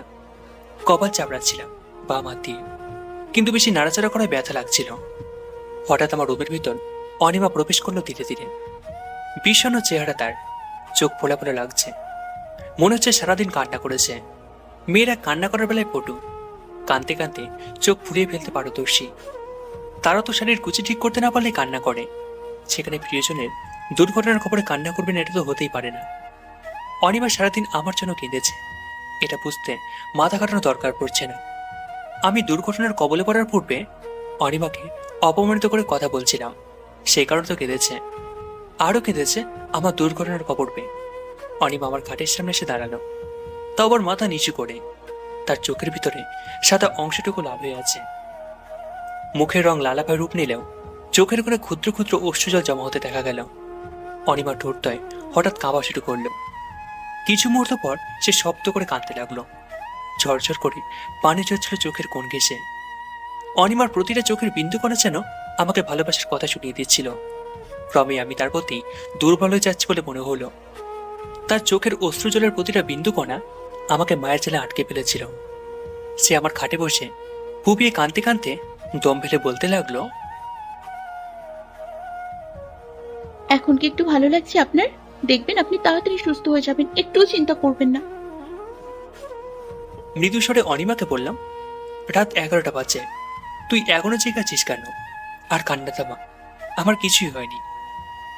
ভাঙা হাত ও পায়ে অস্ত্রোপচার করা হয়েছে, তুই কান্না থামা। আমি একটা জিনিস চাইবো, দেবেন? বল। আমি আপনার সাথে এখানে থাকবো, প্লিজ না করবেন না। আচ্ছা ঠিক আছে, কিন্তু বাবা মা বিষয়টা কি ভালোভাবে নেবে? তাদের অনুমতি পেয়ে আপনাকে বললাম, প্লিজ আমাকে থাকতে দেন। আচ্ছা থাকবি, কোনো সমস্যা নেই, তবে সোফাতে ঘুমোতে হবে তোকে। অনিমার কান্না থেমে গেল। চোখের পানি শাড়ির আঁচল দিয়ে মুছল এবং ফিক করে হাসলো। অনিমা শাড়ি পরেছে, তবে ঠিকভাবে পরতে পারেনি। সহজে বুঝতে পারলাম আমাকে খুশি করতেই সে শাড়ি পরেছে। সে জানে আমি শাড়ি পরা পছন্দ করি। অনিমা সোফাতে গিয়ে শুয়ে পড়ল, তবে চেহারাটা আমার দিকে রেখে শুল। সে আমার দিকে এক দৃষ্টিতে তাকিয়ে রইল। চোখের ইশারায় বুঝলাম ঘুমিয়ে পড়েছে। সে চোখ বন্ধ করে ঘুমানোর নাটক করতে লাগলো, কিন্তু আমি আন্দাজ করতে পারছি সে সহজে ঘুমোবে না আজ। এদিকে আমার চোখের জগতের সমস্ত ঘুমে সে জড়ো হয়েছে। চোখ মিলিয়ে ঘুমের চেষ্টা করতে লাগলাম। কখন যে ঘুমিয়ে গেছি টেরই পাইনি। আচমকা ঘুম ভেঙে গেল। চোখ খুলে দেখলাম অনিমা আমার খাটে শুয়ে আছে। আমার কাঁধে তার হাত রেখে ঘুমাচ্ছে। ঘুমন্ত এক পরি যেন আমার চোখের সামনে শুয়ে আছে। তার দিকে তাকাতে লজ্জা লাগছে, কেমন যেন মায়ে পড়ে যাচ্ছি বলে মনে হচ্ছে। আজকে আমার চোখে অনিমাকে জগতের সবচেয়ে সুন্দরী মেয়ে হিসেবে মনে হচ্ছে। অনিমার মায়ার তেলে চোটে সম্মোহিত হয়ে যাচ্ছি না তো? একটা মেয়েকে ঘুমের সময় এত সুন্দর লাগে আজ প্রথমবার আবিষ্কার করলাম। অনিমাকে ছুঁয়ে দিতে মন চাচ্ছে, কিন্তু ভয় লাগছে যদি জেগে গেলে কিছু বলে। ভয়কে পরোয়া না করে অনিমার বর্ষাকালে আঙুলের পরশ পুড়িয়ে দিলাম। এত আলতোভাবে তার গালে ছোঁয়া দিতেই অনিমা ঘুম থেকে জেগে গেল। জাগার পরপরই মিষ্টি হেসে আমার দিকে তাকালো এবং ঘুম চালানো কণ্ঠ নিয়ে নরম স্বরে বলল, ঘুম আসছে না আপনার? হাসির সমন্বয়ে জবাব দিলাম, মাত্রই ঘুমিয়ে গেছে। কেন স্যার ঘুমোতে ইচ্ছে করছে না, তাই মন চাইলো তাকে জাগাই, দুজনে গল্প করা যাবে। আমি দুঃখিত বেডে এসে আপনার পাশে ঘুমানোর জন্য। সোফাতে কেন যেন আমার ঘুম পাচ্ছিল না, তাই চলে এলাম। রাগ করবেন না প্লিজ। ধুর বোকামি, এতে রাগের কি হলো? তুই আমার কাজিন হুস্ত, রাগ করবো কেন? আমি তো বরং খুশি হয়েছি। অনিমা মুচকে হাসলো, অতপর চেহারা গম্ভীর মানে চাপা কণ্ঠে বলল, থ্যাঙ্কস। তো আপনার সেই প্রেমিকার খবর কি, কেমন আছে সে? দীর্ঘশ্বাস ফেলে জবাব দিলাম, মনে হয় আমি তাকে হারিয়ে ফেলতে যাচ্ছি। ফোন করেছি তাকে, কিন্তু সে ফোন ধরছে না। এখন তো ফোনটা বন্ধ রেখেছে। আজকে তাকে নিয়ে রাঙামাটি যাবার কথা ছিল, কিন্তু দুর্ঘটনায় যাওয়া হলো না। সে জানেন আমি আহত হয়ে হাসপাতালে ভর্তি হয়েছি। আমার উপর ভীষণভাবে রেগে আছে। কালকে যেভাবেই হোক তার বাসায় যেতে হবে, কিন্তু সেটা অনেকটাই অসম্ভব। তুই যদি হেল্প করিস তাহলে সঞ্জিতার বাসায় যেতে কোনো সমস্যা হবে না। কি করবি তো হেল্প? অনিমা মুখটা ভার করে আওয়াজ নিচু করে জবাব দিল, সব রকমের হেল্প করতে রাজি, কিন্তু আমাকে কি করতে হবে বলুন। হাস্যজল মুখে পড়লাম, আমাকে সঞ্জিতার বাসায় নিয়ে যাবি? প্রথমে হাসপাতালে মামার গাড়ি রান, আমাকে এখান থেকে গাড়িতে নিয়ে যাবি। অতবার গাড়ি চালিয়ে এসেছে সঞ্জিতার বাড়ি। এরপর আমি এবং তুই দুজন মিলে সঞ্জিতাকে বোঝাবো, এতটুকুই। কিন্তু ডাক্তার কি আপনাকে কাল হসপিটাল থেকে রিলিজ দেবে? তুই ডাক্তারদের বোঝাবি, বুঝিয়ে যেভাবে পারিস রিলিজ করে কালিচেনের ব্যবস্থা করবি। কি পারবি তো? চেষ্টা করব। ঠিক আছে, এবার ঘুমিয়ে পড়। আপনি না বললেন গল্প করবেন আমার সাথে? এখন না, খুব ঘুম পাচ্ছে, ঘুমোবো এখন। পরে কোনো এক সময় গল্প করব। আচ্ছা। তবে একটা কথা শোন, তোকে না আজকে খুব মায়াবী লাগছে। মনে হচ্ছে আকাশ থেকে পরি নেমে এসেছে। অনিমা ভুবন ভোলানো হাসি দিয়ে চেহারা অন্যদিকে ঘুরিয়ে শুয়ে পড়ল। ঘুমিয়ে না পড়া পর্যন্ত সে হাসতে থাকবে। মেয়েদের বৈশিষ্ট্য তাদের প্রশংসা করলে নিঃশব্দে কিংবা শব্দ করে বেশ কিছু সময় ধরে হাসতে থাকবে। অনিমাও তার ব্যতিক্রম নয়, সে হাসছে লুকিয়ে লুকিয়ে। সকালে ঘুম থেকে জাগলাম অনিমার ডাকে। রুমে দুজন নার্সকে দেখলাম, তারা আমার থেকে সাইন নিল। অতবার আমাকে বেটে শুয়ে দিয়ে ঠেলতে ঠেলতে লিফটের নিকট নিয়ে গেল। অতবার গাড়ির সামনে চলে আসলাম। অনিমা ও দুটো নার্স ধরাধরি করে আমাকে গাড়িতে তুলল। অনিমা আমার গায়ে সিট বেল্ট বেঁধে দিয়ে সে ড্রাইভিং সিটে বসলো। গাড়ি চালানো শুরু করলো। মিনিট 25-এর মধ্যে সানজিদার পাশে পৌঁছে গেলাম।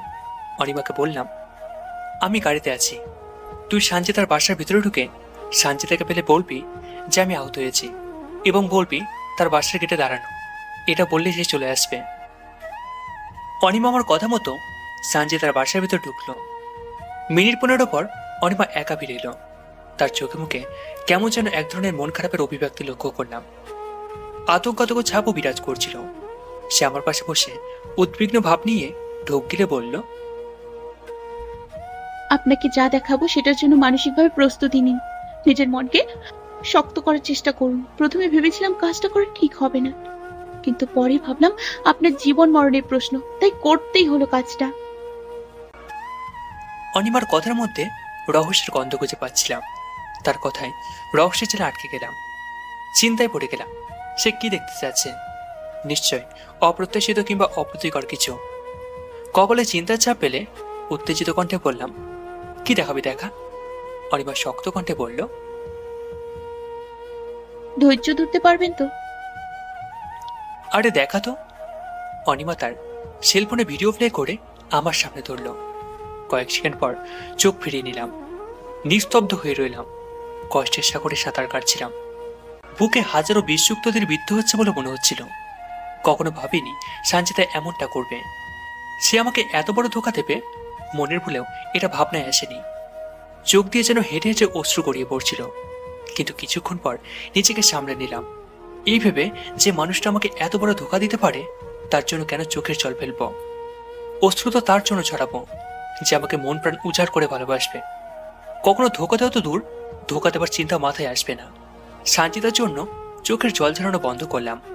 অনিমার ফোনে দেখতে পেয়েছি সানজিদা একজন সুদর্শন যুবকের সাথে বস্ত্রহীন অবস্থায় অশ্লীল মুহূর্ত পার করছে। অনিমা আমাকে কষ্ট পেতে দেখে নিচু শব্দে কান্না করছিল। কাঁদতে কাঁদতে সে বলল,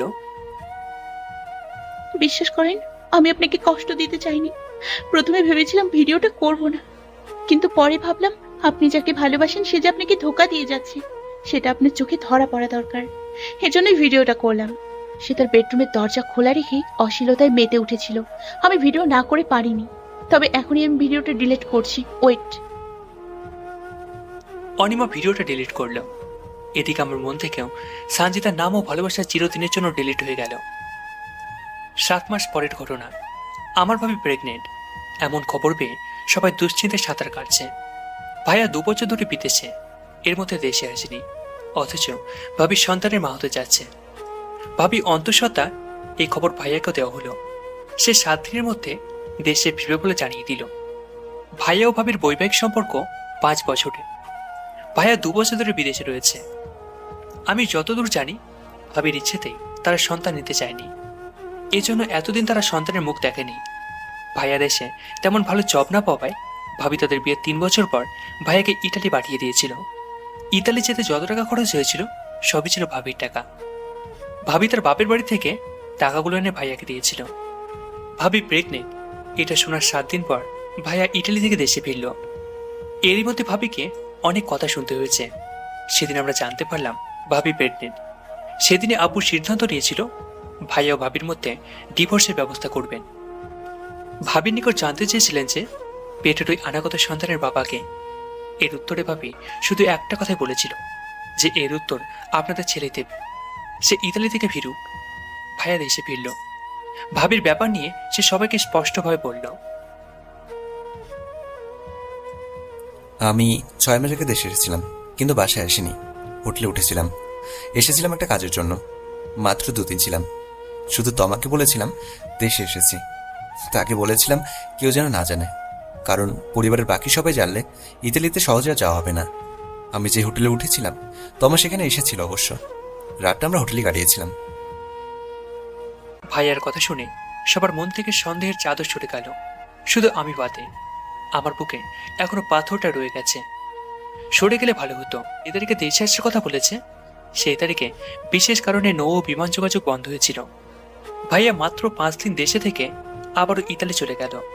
ভাবির কোলচুড়ে প্রথম সন্তান আসতে যাচ্ছে, এই বলে সে একটা অনুষ্ঠানের আয়োজন করার সিদ্ধান্ত নিল। অনুষ্ঠান আত্মীয় স্বজন সবাইকে দাওয়াত করা হলো। অনিমা তার নানার বাড়িতে গেছে। আম্মু অনিমাকে তার নানার বাড়ি থেকে আনতে পাঠালো। অনিমা নানার বাড়ি গ্রামের নাম শাপলাগঞ্জ। গ্রামের যোগাযোগ ব্যবস্থা ভালো, পাকা রাস্তা। রিক্সায় করে যাচ্ছিলাম। রিক্সা একদম অনিমা নানা বাড়ির সামনে গিয়ে থামলো। অনিমা বাড়ির উঠোনে ছোট ছোট মেয়েদের সাথে বৌছি খেলছিল। বুকে ওড়না আটিসাটি মেরে বেঁধে খেলায় মেতে উঠেছে সে। সরলমনা মেয়ে সে। এটা তার কথাবার্তা চালচলনে আগে থেকে লক্ষণীয় ছিল। তবে ভালো মানুষের ভাবটা খুব বেশি। তবে এটা সত্য যে কিছু কিছু ক্ষেত্রে তার ব্যবহার ও কথাবার্তায় চতুরালে লক্ষ্য করা যায়। অনিমা আমাকে দেখা মাত্র খেলা বন্ধ করে দিল। খুশির অতিসাহ্যে মুখটা যেন চলচল করে উঠল। তার চোখ খুশিতে চকচক করছিল। আমাকে দেখে লজ্জা পেয়েছে বলে মনে হলো।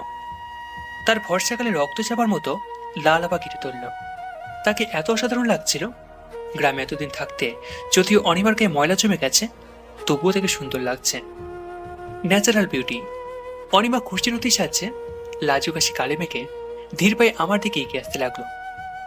আমার সামনে দাঁড়িয়ে মাথা অবনত করে নখ দাঁত দিয়ে কামড়াচ্ছিল এবং ধীর স্থিরভাবে ঢুকছিল। এই প্রথমবার কোনো মেয়ের সামনে দাঁড়ানোর পর বুকটা ধুকপুক ধুকপুক শুরু করলো। অনিমার সামনে তো অগণিতবার দাঁড়িয়েছি, তার হাত ধরেছি, এমনকি দুষ্টুমি করে চুমু খেয়েছে অসংখ্যবার। সে সময় বুকটা ধুকপুক ধুকপুক করেনি, হৃৎস্পন্দনও বেড়ে যায়নি। অথচ আজকে অনিমার সামনে দাঁড়ানোর পর বুকটা ধুকপুক ধুকপুক করার পাশাপাশি হৃৎস্পন্দনও বেড়ে গেছে। নিজের অজান্তে অনিমার হাতটা ধরলাম। হাত ধরার পর মনে হলো আমি শুক্তটিয়ে পাড়ি জমিয়েছি। প্রথমবারের মতো অনিমার কোমল নরম হাতের পরশের শিহরণে হৃদয় কেঁপে উঠল। সুখের আবেশে হারিয়ে গেলাম সুখ রাজ্যে। মনে হচ্ছিল আমার মন আমাতে নেই। অনিমা চমকে উঠল, নরম কণ্ঠে বলল, ভেতরে চলুন। তীক্ষ্ণ কণ্ঠে বললাম, চল। একটা কথা বলবো? বল। আপনি না অনেক কালো হয়ে গেছেন, একদম ভূতের মতো লাগছে। রাতে তোকে ভয় দেখাবো, এই জন্য ভূত হয়ে এসেছি। আমি ভয় পেলেও আমার লাভ। কিভাবে? ভয় পেয়ে আপনাকে শক্ত করে জড়িয়ে ধরবো। অনেক দিন হলো আপনাকে জড়িয়ে ধরি না। সেই যে 7 মাস পূর্বে হসপিটালে আপনার পাশে শুয়েছিলাম, তখন পুরো রাতটা আপনাকে জড়িয়ে ধরে কাটিয়ে দিয়েছিলাম। এরপর আর আপনার পরশ পাইনি, আজকে পাবো। তো রাতে কেন এখনই জড়িয়ে ধর আমাকে? কে বারণ করলো? থাক, এ আর কি বাদ দিন, ভেতরে চলুন। নানা অনেক দিন ধরে শুধু আপনার কথাই বলছে, আপনাকে দেখবে সে। আমার কথা এত বলে কেন? আমাকে দেখারই বা এত ইচ্ছে কেন? তার নাতনি জামাইকে দেখার ইচ্ছা থাকতে পারে না? তার মানে তুই ভেবে নিয়েছিস যে আমি তোকে বিয়ে করব? তো বিয়ে করবেন না? না। কি? সত্যি বলছি, আমাকে বিয়ে না করলে আপনাকে খুন করে ফেলবো। বিয়ে করব, এক শর্তে। কি শর্ত? পালিয়ে বিয়ে করতে হবে। কি পারবি? অনিমা ভ্যাপাচেকা খেয়ে গেল। হতবুদ্ধি ভঙ্গিমায় তাকিয়ে রইল। অতবার ভ্রুকুচকে বলল, কি পালিয়ে বিয়ে করতে হবে কেন? আমাদের বিয়েতে তো কারো আপত্তি নেই, আমরা তো অ্যারেঞ্জ ম্যারেজ করতে পারবো। চাপা কণ্ঠে বললাম, কিন্তু আমি অ্যারেঞ্জ ম্যারেজ করতে চাই না, তোকে নিয়ে পালাবো এবং কাজে অফিসে গিয়ে বিয়ে করব। অনিমা অভিমানের স্বরে গাল ফুটিয়ে বলল। কিন্তু আমি পালিয়ে বিয়ে করব না। দুষ্টুমি গলায় বললাম, না করলে না, আমি অন্য কাউকে বিয়ে করে নেব। এর জন্যই আপনাকে আমি লুচ্চা বলি, বুঝলেন? এই কথাটা কিন্তু একদম সত্যি। অনিমা রাগের চোটে হাতটা ছেড়ে দিয়ে চোখ রাঙিয়ে এক পলকে তাকানোর পর মন খারাপ করে বাড়ির ভিতর চলে গেল। রাতে ডিনার করার সময় বারান্দায় পার্টির উপরে বসে খাচ্ছিলাম। অনিমা আমার সামনে বসা, তার মন বেচার, অভিমানের পাহাড় নিয়ে বসে আছে সে। তখনকার রাগ এখনো কাটেনি তার। কাটতো যদি আলতো করে গালে একটা চুমু দিতাম। অনিমাকে উদ্দেশ্য করে নানার দিকে তাকিয়ে বললাম, নানা, আমার হবু বউটা তো অভিমানী কেন বলেন তো? বিয়ের পর এরকম করলে ওকে কিন্তু কঠিনতম শাস্তি দেব। দাদা একটা কাঁচা মরিচ ও একটা কাঁচা পেঁয়াজ কামড় মেরে জর্দাবাহা কণ্ঠে বলল, তো নাতনি জামাই, আমার নাতনিকে কি শাস্তি দিবি? রাতে তো ঘুমোতে দেব না। তুইও কি ঘুমাবি না? না। তাহলে ঠিক আছে, দুজনে মিলে সাপ লুডো খেলিস। না না না, সাপ লুডো না, দাবা খেলবো। হুম, এটা তো আরো ভালো। দুজনে হেসে উঠলাম। আমাদের হাসতে দেখে অনিমা ডাক আরো চরমে পৌঁছল। সে আমার পিঠে থাপড় মেরে শক্ত গলায় বলল, থামবেন, বাড়াবাড়ি হয়ে যাচ্ছে কিন্তু। ওদিকে নানি ঘরের ভিতর থেকে তরকারির বাটি নিয়ে এলো। নানি জোরালো কণ্ঠে বলতে লাগলো, কি নিয়ে হাসাহাসি করছো তোমরা? অনিমা অভিমানের গলায় বলল, দেখো না নানি, তোমার জামাই আর এই লুচ্চুটা আমাকে নিয়ে কি সব বলছে।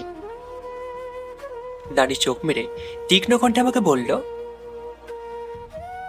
এই শোনো রাফাত, তুমি আমার নাতনিকে নিয়ে একটা বাজে কথাও বলবে না, বললে কালই নাতনিকে বিয়ে দিয়ে দেব।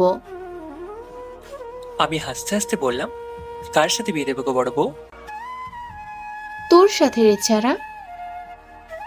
অনিমা কান্নার অভিনয় করে বলল,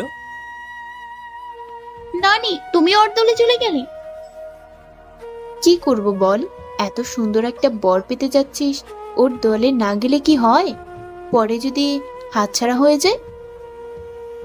যাক, সে অমন লুচ্চু মার্কা মানুষকে আমি বিয়ে করব না। অনিমাকে আতুটে গলায় বললাম, ঠিক আছে বউ, আমি তোমার নিকট হার মানলাম। এবার তো একটু রাগ কমাও, আমি পালিয়ে নয়, অ্যারেঞ্জ ম্যারেজ করব। এবার অনিমা রাগটা একটু কমিয়ে বলল, থাক, আর মন ভোলানোর কথা বলতে হবে না, এবার চুপ করে খাওয়া শেষ করেন, আপনার সাথে কথা আছে। জো হুকুম মহারানী। ফের কি ফের? দুষ্টুমি করছে। আর করব না।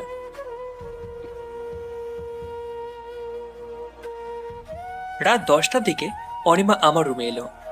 গায়ে নীল শাড়ি, রাত, তবুও ঠোঁটে কড়াভাবে লাল লিপস্টিক লাগিয়েছে, কপালে লাল টিপ, সব মিলিয়ে সাক্ষাৎ পরীর মতো লাগছে তাকে। আমাকে সে ঘায়ল করতে বোধহয় এখন সাজে হাজির হয়েছে। ঘায়ল করা বাকি নেই, এমনিতেই আমি অনিমার প্রেমিক উপকাত। অনিমার মুখে হাসি, মেয়েটা সারাক্ষণ হাসে, আর এটাই তার মূল সৌন্দর্য, যা আমার বেশ ভালো লাগে। অনিমা বেডে বসলো, তবে স্থির থাকলো না, কাঁচুমাচু করছিল। তাকে নরম স্বরে বললাম, তোমাকে খুব ভালো লাগছে। মুচকে আসলো অনিমা, চেহারাটা ঘুরিয়ে নিল, চেহারা আড়াল করে বলল, আপনি অনেক পাল্টে গেছেন, আমাকে তুই করে আর বলছেন না, তুমি করে বলছেন। জানেন, এজন্য আমার খুব ভালো লাগছে, খুশিতে মরে যেতে মন যাচ্ছে। আসলেই তো, আমি না আর তোমাকে তুই করে বলতে পারছি না, কেন যে মুখ দিয়ে আসছে না তুই সম্বোধনটা। বুঝলাম, একটা কথার উত্তর দেবেন, মিথ্যা বলতে পারবেন না। বলো। আপনি কি সত্যি সঞ্জিতাকে ভুলে গেছেন? আরে বোকা মেয়ে, যার সাথে 7 মাস ধরে কোনো যোগাযোগ নেই, তাকে ভুলিনি কেমনে ভাবলে কি করে? যাক, এবার মনটা একটু শান্ত হলো, সহায় সঞ্চয় হলো। শোনো, আমি চাচ্ছি 1 মাসের মধ্যে তোমাকে বিয়ে করব, তোমার তো অসুবিধে নেই। অনিমা লজ্জাবতীর মতো চুপসে গেল বিয়ের কথা শুনে। এক পলকে আমার দিকে বিস্ময়ের চোখে তাকিয়ে চেহারাটা অন্যদিকে ফিরিয়ে নিল। অতঃপর ক্ষুদ্র আছে বলল, আমার কিসের অসুবিধা থাকবে? আমি তো যখন তখন আপনাকে স্বামী স্বামী মানতে রাজি। উচ্চ শব্দে বললাম, তাহলে এখন থেকে আপনি করে বলা যাবে না, তুমি করে বলতে হবে, বুঝলে? অনিমা লাজুক স্বরে বলল, না না, এটা আমি পারবো না, আমার শরম করবে। মুখ দিয়ে বের হবেই না তুমি শব্দটা। কিসের লজ্জা? আমি তো আর অন্য কেউ নয়। ওহো, বলো না, আমি তো তোমাকে তুমি করে বলছি। অনিমার হাতটা ধরলাম, সে কেঁপে উঠল, আতকে উঠে আমার চোখ বরাবর তাকালো। অনিমার চোখে ভয়ের চিহ্ন খুঁজে পেলাম, যেন আমি তাকে মেরে ফেলব। অনিমার গায়ের সাথে গা লাগিয়েছি, তার দেহের পরশে অপূর্ব সুখ পাচ্ছি, যে সুখে দেখা আগে কখনো মেলেনি। অনিমার কাঁপন বেড়ে গেল, তার হাতের পরশে আমি টের পাচ্ছি। নিজের ভিতরের আবেগটা ধরে রাখতে না পেরে অনিমাকে বুকের সাথে জড়িয়ে নিলাম। অনিমা মৃদুভাবে আওয়াজ করল, অতঃপর নিস্তব্ধ হয়ে রইল। আমার বুকের ধুকপুকুনি বেড়েছে, আমার নিঃশ্বাসের শব্দ ভালোভাবে কানে আসছে। তার বুকে ঘন্টার শব্দ যেন শুনতে পাচ্ছিলাম। সে কিচ্ছু বলছে না, চুপ মেরে বুকের জমিনে আষ্টে পৃষ্ঠে রইল। অনিমা যেন আমাকে বলছিল, এইভাবে জড়িয়ে ধরে রাখো, কখনো ছেড়ো না। তাকে ছাড়ার বিন্দুমাত্র ইচ্ছে হচ্ছে না। মাথার উপরে অনবরত ফ্যান করছে, অথচ আমি ঘামছি, হয়তো অতি সুখে শরীর থেকে ঘাম ঝরছে। অনিমাকে ছাড়তে গেলাম, তৎক্ষণাৎ মোলায়েম কণ্ঠে সে বলল, না ছাড়বেন না, আমি রাতটা এভাবেই কাটিয়ে দিতে চাই। তাকে কি জবাব দেবো ভেবে পেলাম না, চুপ মেরে রইলাম। ভাবলাম সে যা চাইছে সেটাই হোক। বাড়িতে যাবার উদ্দেশ্যে একটা রিক্সায় উঠলাম অনিমাকে সঙ্গে নিয়ে। অনিমার গায়ে বিয়ের শাড়ি, আমার মনে হচ্ছে মাত্র কাজে অফিস থেকে অনিমাকে বিয়ে করে এনেছি। অনিমার মুখে হাসি, তৃপ্তির হাসি, যেন সে আনন্দের শীর্ষে পৌঁছেছে। অনিমা আজ নিজে থেকে আমার হাতটা ধরল, সারা রাস্তাতে সে নিজে যা মন চাইলো তাই বলল। তার কথা শুনতে শুনতে বাসায় চলে আসলাম। বাসার ভিতরে দুজন প্রবেশ করার পর আব্বু আম্মু আমাদের এভাবে থেকে খুশি হলো। আব্বু তো খুশির চোটে বলল, কিরে, তোরা কি বিয়ে করেছিস? অনিমা উত্তরে বলল, না পাপা, তবে শীঘ্রই আমি আপনার ছেলের বউ হতে যাচ্ছি। কথাটা বলেই অনিমা জিহ্বায় কামড় দিয়ে তার রুমের ভিতর দৌড়ে চলে গেল। দীর্ঘ 7 মাস পর সঞ্চিতা আচমকা আমার বাসায় এলো। তার আগমনের রহস্যটা কি সেটা আপাতত অজানা। সঞ্চিতা আমার রুমে ঢুকলো, কোনরূপ কথা না বলে সোজা আমার পায়ের উপর পড়ে গেল।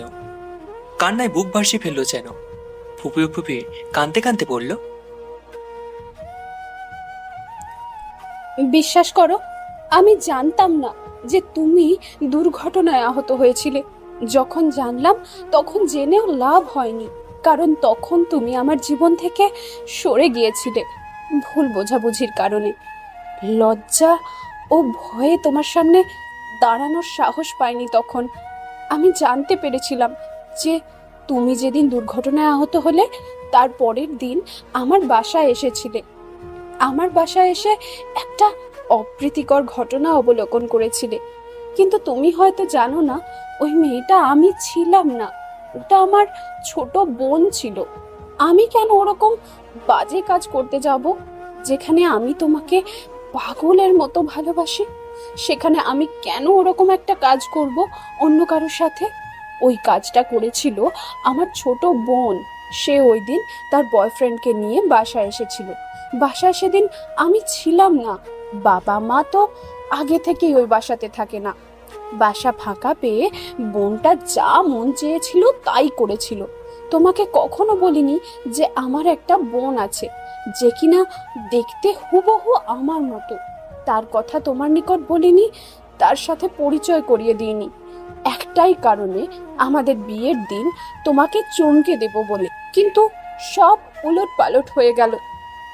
জানো, খুবই কষ্ট পেয়েছিলাম যখন আমাকে রাঙামাটি নিয়ে যাবার কথা বলে আর নিয়ে গেলে না। খুব রাগ হয়েছিল তোমার উপর।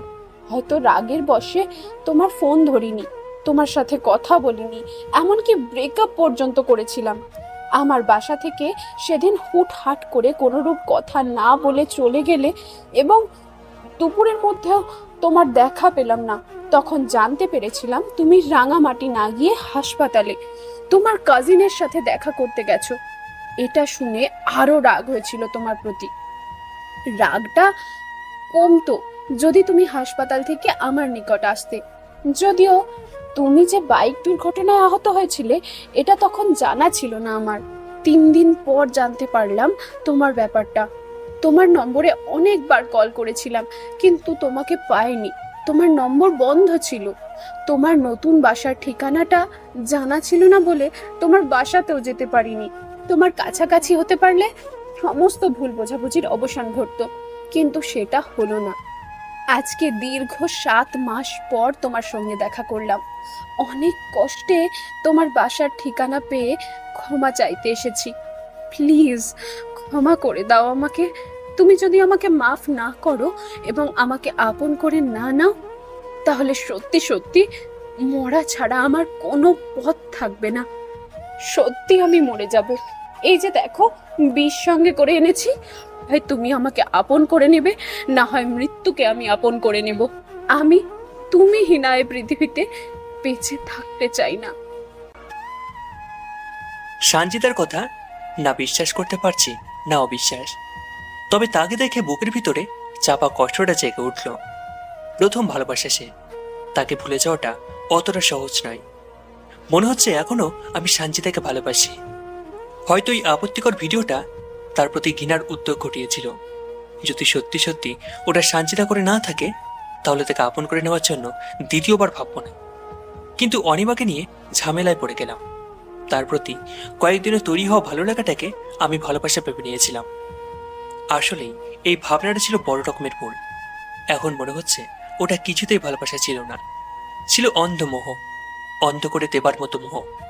যদি তাই না হতো তাহলে সঞ্চিতাকে দেখে তার প্রতি ভালোবাসা কোনো রকমের জাগ্রত হতো না। সঞ্চিতার মুখটা দেখে ভালোবাসার অনুভূতি সৃষ্টি হতো না। তার সাথে কারণের সব মধুর ঘটনাগুলো মনে পড়তো না। ফেলে আসা মধুর স্মৃতিগুলো প্রতিচ্ছবি ভাসত না চোখের সামনে। অনিমার ভালোবাসার শক্তিতে সঞ্চিতাকে ভুলে যেতে পারতাম, কিন্তু সেটা হয়নি। তবে অনিমার জন্য কষ্ট লাগছে।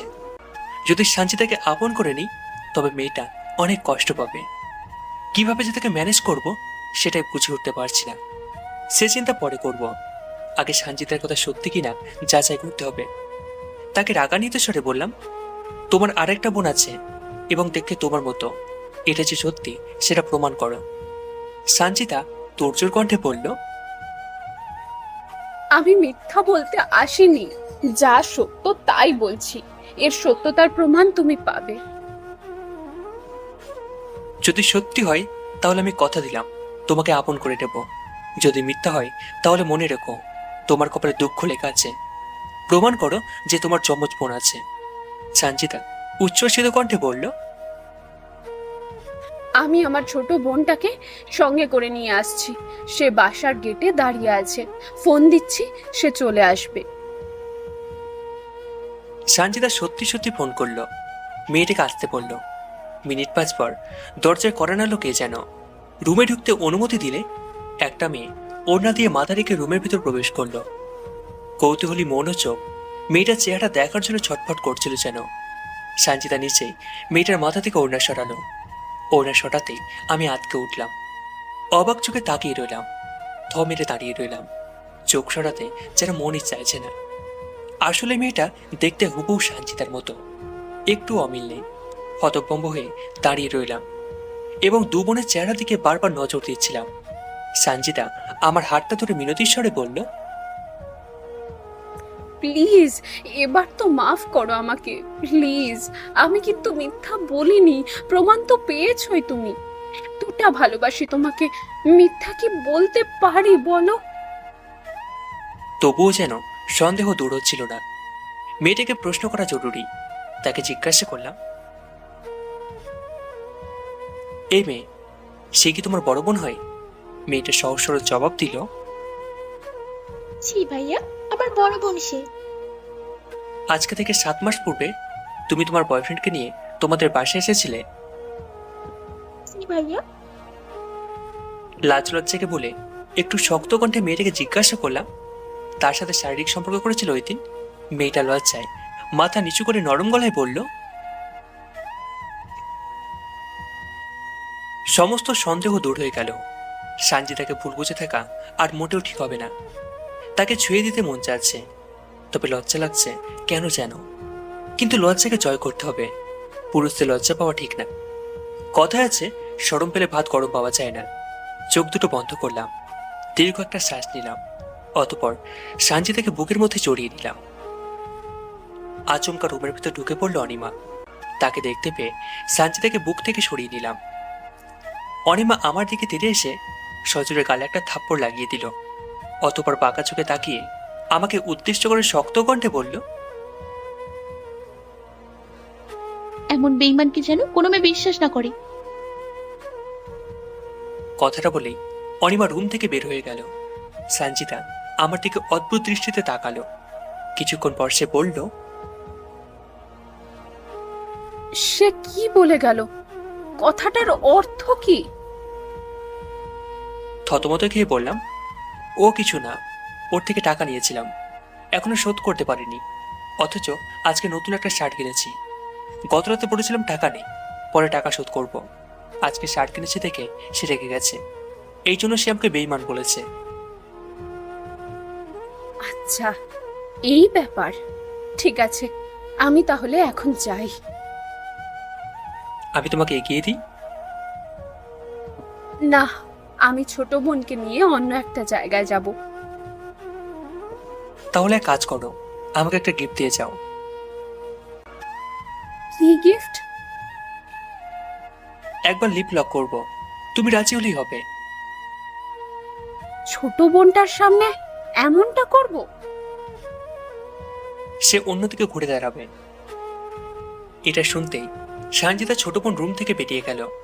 সে চলে যাবার পর সানজিদা নিচে আমার কাঁধে হাত রাখলো, অতঃপর ঠোঁটের সাথে ঠোঁট মিলিয়ে আমার চাওয়াটা পূর্ণ করতে লাগলো। কিন্তু কিসের জন্য যেন সানজিদার পরশে কোনো ভালো লাগার অনুভূতি পেলাম না। তাকে শরীর থেকে ছাড়িয়ে নিয়ে বললাম, যথেষ্ট, যান, আর লাগবে না। তুমি যেখানে যেতে চাইছো যাও তাহলে। সানজিদা মিষ্টি হেসে বলল, ঠিক আছে, যান। সানজিদা চলে গেল। ওদিকে অনিমা রুম থেকে উচ্চ শব্দে কান্নার আওয়াজ ভেসে আসছিল। অনিমা কাঁদছে হাউমাউ করে। আমার জন্যই তার বাড়ি ছাড়ানো। এক মন আমাকে বলছে সানজিদাকে বলে অনিমাকে আপন করে নাও, আর এক মন বলছে অনিমাকে নয়, সানজিদাই তোমার জন্য যোগ্য জীবন সঙ্গী, তবে সানজিদাকে দূরে ঠেলে দিস না। অবশেষে অনিমার চোখের জল ও কান্নাকে উপেক্ষা করে কল্পনায় সানজিদার হাতটা আঁকড়ে ধরলাম। এই 7 দিনে সানজিদার সাথে দেখা করা, কথা বলা, লং ড্রাইভে যাওয়া, জম্পে সাতটা দেওয়া সবই হলো। কিন্তু আজ সানজিদাকে অসংখ্যবার ফোন দিয়ে তার কোনো সাড়া পাচ্ছি না। রিং হচ্ছে কিন্তু ফোন রিসিভ করছে না সে। শেষ পর্যন্ত ফোন রিসিভ করলই না। প্রচন্ড রাগ হচ্ছিল সানজিদার উপর। ফোন আর দিব না বলে প্রমিস করলাম। আচমকা আমার ফোনে সানজিদার কল এলো। রিসিভ করলাম। ওপাশ থেকে সে খিলখিল করে হাসতে হাসতে বলল, সরি জান, তোমার সাথে একটু মজা করছিলাম, রাগ করো না প্লিজ। ক্ষিপ্ত স্বরে বললাম, এটা কিরকম মজা? হ্যাঁ, বারবার ফোন দিয়ে ফোন রিসিভ করো না, অথচ তুমি বলছো এটা মজা। এমন ধরনের মজা করা আমি একদমই পছন্দ করি না। সরি জান, একটু বাড়াবাড়ি করে ফেলেছি, আর এমনটা হবে না। আচ্ছা ঠিক আছে, কিন্তু আমার রাগ কমতে যাচ্ছে না। তবে একটা কাজ করলে রাগ কমে যাবে। কি কাজ করতে হবে জান? আমার বাসায় আসো, দুজন মন খুলে গল্প করা যাবে। ঠিক আছে জান, আমি আসছি। 1.5 ঘন্টার মধ্যে সানজিদা আমার বাসায় চলে এলো। ভাগ্যিস অনিমা আর আমার সাথে কথা বলে না, আমার আশেপাশেও আসে না। যদি এমনটা না হতো তাহলে সানজিদাকে আমার বাসাতে আসতে বলতাম না। যদি অনিমা আমার সাথে আগের মতো ফ্রেন্ডলি ভাবে চলতো তাহলে সানজিদাকে দেখতে পেলে আমার সাথে দুষ্টুমি করতো, মানসিকভাবে নির্যাতন করতো, আমার 12টা বাজিয়ে ফেলতো। কিন্তু এখন আর সেই ভয় নেই। অনিমা এই 7 দিনে আমার মুখোমুখি হয়তো দূরের কথা, আমার ছায়া পর্যন্ত মারায়নি। এটা আমিও চাই। সে আমাকে যত তাড়াতাড়ি ভুলে যেতে পারবে ততই মঙ্গল। কেউ আমার জন্য কষ্টে থাকুক, এটা আমি কখনোই চাই না। সানজিদা আমার পাশে এলো লাল রঙের শাড়ি পরে। তাকে গর্জিয়াস লাগছে। এমনিতে সে অনেক সুন্দর, তার উপরে এমন সাজ, সব মিলিয়ে দারুণ লাগছে। সানজিদাকে বাসার গেট থেকে হাত ধরে আমার রুমে নিয়ে এলাম। বাসায় বাবা মা নেই বলে সানজিদাকে আসতে বলেছি, কারণ ডিস্টার্বের মুখোমুখি হতে হবে না। সানজিদা আমার রুমে ঢোকার পরই দরজাটা বন্ধ করে দিল সে। অকস্মাৎ অনিমা রুম থেকে কান্নার শব্দ শুনতে পেলাম। সে কাঁদছে, কিন্তু কেন কাঁদছে এটার কারণ আমার নিকট অজানা। সন্ধ্যার পূর্ব পর্যন্ত সানজিদার সাথে আনন্দ করা মুহূর্ত কাটিয়ে দিলাম। বাবা মা বাসায় চলে আসার পূর্বে সানজিদা চলে গেল। সে চলে যাবার আগে পর্যন্ত অনিমা শুধুই কেঁদেছে। এখন কান্না বন্ধ। বুঝতে বাকি রইল না সে কিসের জন্য ওভাবে কাঁদল। মূলত সানজিদাকে আমার সঙ্গে দেখেছে, এটা সে কিছুতেই মেনে নিতে পারেনি। রাত 10টার দিকে অনিমা আমার রুমে ঢুকলো। ঢোকার পরপরই সে দরজাটা বন্ধ করে দিল। অনিমার গায়ে ছিল টি শার্ট ও জিন্স। অনেকক্ষণ ধরে অনিমা আমার দিকে তাকিয়ে রইল, কোনো কথা বলল না। আমিও কোনো রকম কথা বললাম না। অকস্মাৎ আমাকে অবাক করে দিয়ে অনিমা গা থেকে সবকিছু খুলে ফেলল। চোখটা ছাড়া বড়া হয়ে গেল অনিমার এমন দুঃসাহস থেকে। মাথা চক্কর মেরে উঠেছে তাকে এভাবে দেখে। হতভম্ব হয়ে রইলাম। ভূত দেখার মতো অনিমাকে দেখছিলাম। আমার চোখ দুটো যেন তাকে খুঁটিয়ে খুঁটিয়ে দেখছিল। কেমন যেন অবাক হয়ে গেলাম। গা কাঁপছিল আমার। কি করব বুঝতে পারছিলাম না। আমার সামনে এখন বস্ত্রহীন পরি দাঁড়িয়ে আছে। চোখ সরানোর চেষ্টা করছি, কিন্তু বারবার ব্যর্থ হচ্ছি। অনিমার চোখে অগ্নির চাপ। তার চোখ দিয়ে যেন অগ্নিশিখা বের হয়ে আসছে। চোখের দিকে তাকানো যাচ্ছে না। হঠাৎ অনিমা খ্যাপার স্বরে বলল, আপনি কি চান সেটা ভালো করেই জানি। আজ আমি আপনাকে সেটাই দিব। তার বিনিময়ে হলেও আপনাকে আমি আপন করে পেতে চাই। কিছুতেই কারোর হতে দিব না। কি বুঝতে পেরেছি? অনিমার কথাগুলো কানে এসে তৎক্ষণাৎ হারিয়ে গেল। কথাগুলোর অর্থ যেন আমি গুলিয়ে ফেললাম। আসলে অনিমাকে এমন অবস্থা থেকে আমার জ্ঞান হুঁশ লোপ পেয়েছে। এখনো পুরো শরীর থরথর করে কাঁপছে। অনিমা দুষ্টুমি মাখা চোখে ধীর পায়ে আমার দিকে এগিয়ে আসছিল, যেন মনে হচ্ছিল আজ সে আমাকে উদরপূর্তি করবে। অনিমা আমাকে বিছানা শুয়ে দিল, অথচ তাকে বাধা দেওয়ার শক্তিটা যেন হারিয়ে ফেলেছি। কিছুই করতে পারছি না। জড় পদার্থ হয়ে গেছি, যেন পুতুল আমি। তাকে কিছু বলতেও পারছি না। মনে হচ্ছে মুখ নেই আমার। অনিমা আমার দেহের সাথে লেপ্টে রইল। অতঃপর আমার ঠোঁটে গভীরভাবে চুমু বসিয়ে দিল। শিহরণে হারিয়ে গেলাম। অনিমাকে ছাড়ার ইচ্ছা হারিয়ে গেল তার পরশে। আমি নিথর মানব হয়ে সবকিছু সহ্য করে চলেছি। কিছু করার শক্তি ও ইচ্ছা কোনোটাই নেই। তার সাথে চোরাচুরি না করার ফল ভোগ করতে হচ্ছে আমাকে। অনিমা আমাকে ঘায়ল করার পর অপ্রীতিকর কাজটা করে ফেলল, কিন্তু আমি তাকে এর জন্য কিছুই বলতে পারিনি। এখনো কিছু বলার মতো ভাষা হারিয়ে ফেলেছি। অনিমা রুম থেকে বেরিয়ে যাবার পূর্বে তার গায়ে পোশাক পরে নিয়েছিল। পোশাক পরার সময় অনিমা শক্ত কণ্ঠে বলেছিল, যদি আমাকে সমাজের মানুষের নিকট কলঙ্কিত করতে চান, তবে সানজিদাকে ভুলে আমার বুকের জমিনে চলে আসুন। এর ব্যতিক্রম হলে আমি সহ আপনার অস্তিত্বটাও হারাবেন। অনিমার কথাটি নিয়ে সারা রাত ভেবেছি, কিন্তু তার কথার সঠিক কোনো অর্থ খুঁজে পায়নি। মধ্যরাতে ঘুম ভাঙল কারোর পরশে। অন্ধকার রুম, তাই বুঝতে পারছে না বিছানায় কি অবস্থান করেছে। কেউ একজন তো অবশ্যই আমার পাশে শুয়ে আছে। হাত দিয়ে সেই মানুষটার অবস্থান টের পাচ্ছি। নিশ্চয়ই অনিমা রুম এসেছে, তাই ব্যাপারটাকে গুরুত্বে নিলাম না। যদি সে আমার পাশে শুয়ে থাকে, এটার জন্য এত ভাবার কিছু নেই। অনিমা তো আমার সাথে সবকিছু করেছে, তাকে বাধা দিয়ে কি লাভ হবে আমার? আমার নিজের ইচ্ছে নেই তাকে বাধা দেবার। এটা হয়তো আমার কুপ্রবৃত্তির চাওয়া। পরদিন সকালে ঘুম থেকে জেগেই খবর পেলাম সানজিদা নাকি আর বেঁচে নেই। আচ্ছা, মনের মানুষের মৃত্যুর খবর শোনার পর কেমন লাগে, কতটা কষ্ট হয়? নিশ্চয় মরে যেতে ইচ্ছে হয়। জীবনটাকে তুচ্ছ মনে হয়। আকাশ ছোঁয়া কষ্টে প্রতিটা মুহূর্ত পার করতে হয়। ভালোবাসার মানুষকে হারিয়ে ফেলার কষ্ট দূর করার কোনো উপায় থাকে না। সানজিদা মারা গেছে খবরটি শুনে বুক ফেটে চৌচির হয়ে যাচ্ছে। মনে হচ্ছে কেউ একজন ধারালো চাকুতে আঘাত করে এই বুকটাকে ক্ষতবিক্ষত করছে। আরেকজন কাঁচা মরিচ বুকে সেই ক্ষতবিক্ষত অংশে ডলে দিচ্ছে। কষ্টের সাগরে সাঁতার কেটে চলেছি। অসহ্যকর বেদনার মাঝে ডুব দিয়ে বারবার কামনা করছি যেন নরক থেকে উদ্ধার হতে পারি, কিন্তু কোনো ক্রমে যেন উদ্ধার হতে পারছি না। কষ্টের সাগরে অবস্থান করতে হচ্ছে নিরুপায় হয়ে। মনের কষ্ট ওই এক বুক জ্বালা নিয়ে চলেছে আমি, কিন্তু যাকে হারিয়ে ফেলেছি তাকে কোনো ক্রমে ভুলতে পারছি না। ভুলতে পারছি না বলেই কষ্ট আমার পিছু ছাড়ছে না। দিন দিন শুকিয়ে যাচ্ছি, খাওয়া ঘুম সবকিছুতে অনিয়ম চলছে। আমার কষ্ট দেখে অনিমার সারাক্ষণ মন খারাপ করে থাকে। তার শরীরের অবস্থা ভালো না। তাকে দেখে মনে হয় আমার চেয়ে সে বেশি কষ্ট পেয়েছে সাঞ্জিতার মৃত্যুতে। অনিমা যদিও দিনের বেলায় আমার সাথে দেখা করে না কিংবা কথা বলে না, তবে প্রতি রাতে আমার রুমে ঢুকে সাবধান করে দিয়ে যায় যে আমি যেন অন্য কারোর জন্য দিওয়ানা না হয়। 1 মাস অতিবাহিত হবার পর সাঞ্জিতাকে নিয়ে চিন্তা করা বাদ দিলাম। যার মৃত্যু হয়েছে তার জন্য সারা জীবন চোখের জল ফেলেও কোনো লাভ হবে না। সে ফিরে আসবে না। নিজেকে বদলে ফেলার জন্য চেষ্টা চালিয়ে গেলাম।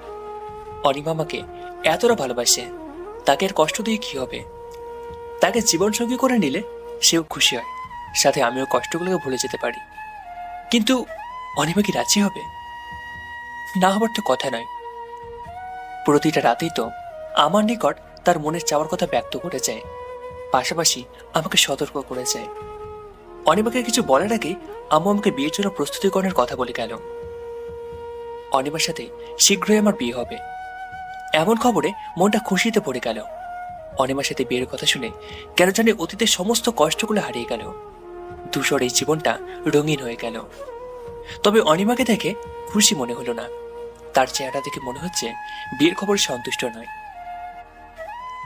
অনিমা তখন রুমে ছিল, ডায়েরিতে কি যেন লিখছিল।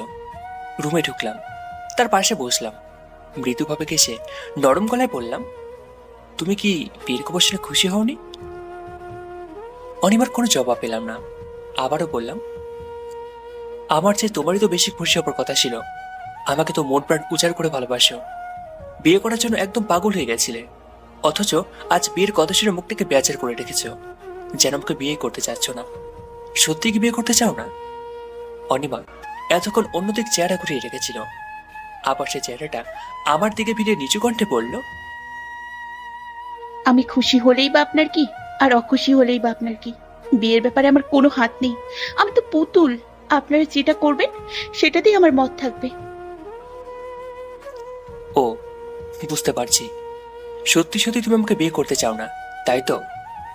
অনিমা চোখ রাঙিয়ে তাকালো, চোখের ভাষায় বোঝালো আমার কথা শুনে তার পিত্তি চলছে। তাকে ফের বললাম, তুমি বিয়েতে রাজি হও কি না হও, এটা জেনে আমার কোনো লাভ নেই।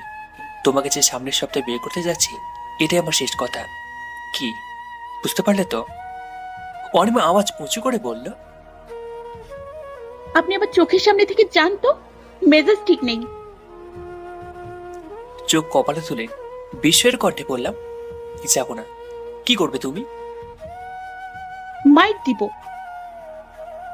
কেমনে? দেখবেন কেমনে। দেখাও। অনিমা আমার হাতটা ধরল, এরপর বুকে জড়িয়ে নিয়ে খাটে শুয়ে দিল। অতঃপর তার ঠোঁট আমার ঠোঁটের মধ্যে ডুবিয়ে দিল। অনেকক্ষণ ধরে চলতে লাগলো। দম বন্ধ হয়ে যাবে বলে মনে হচ্ছিল।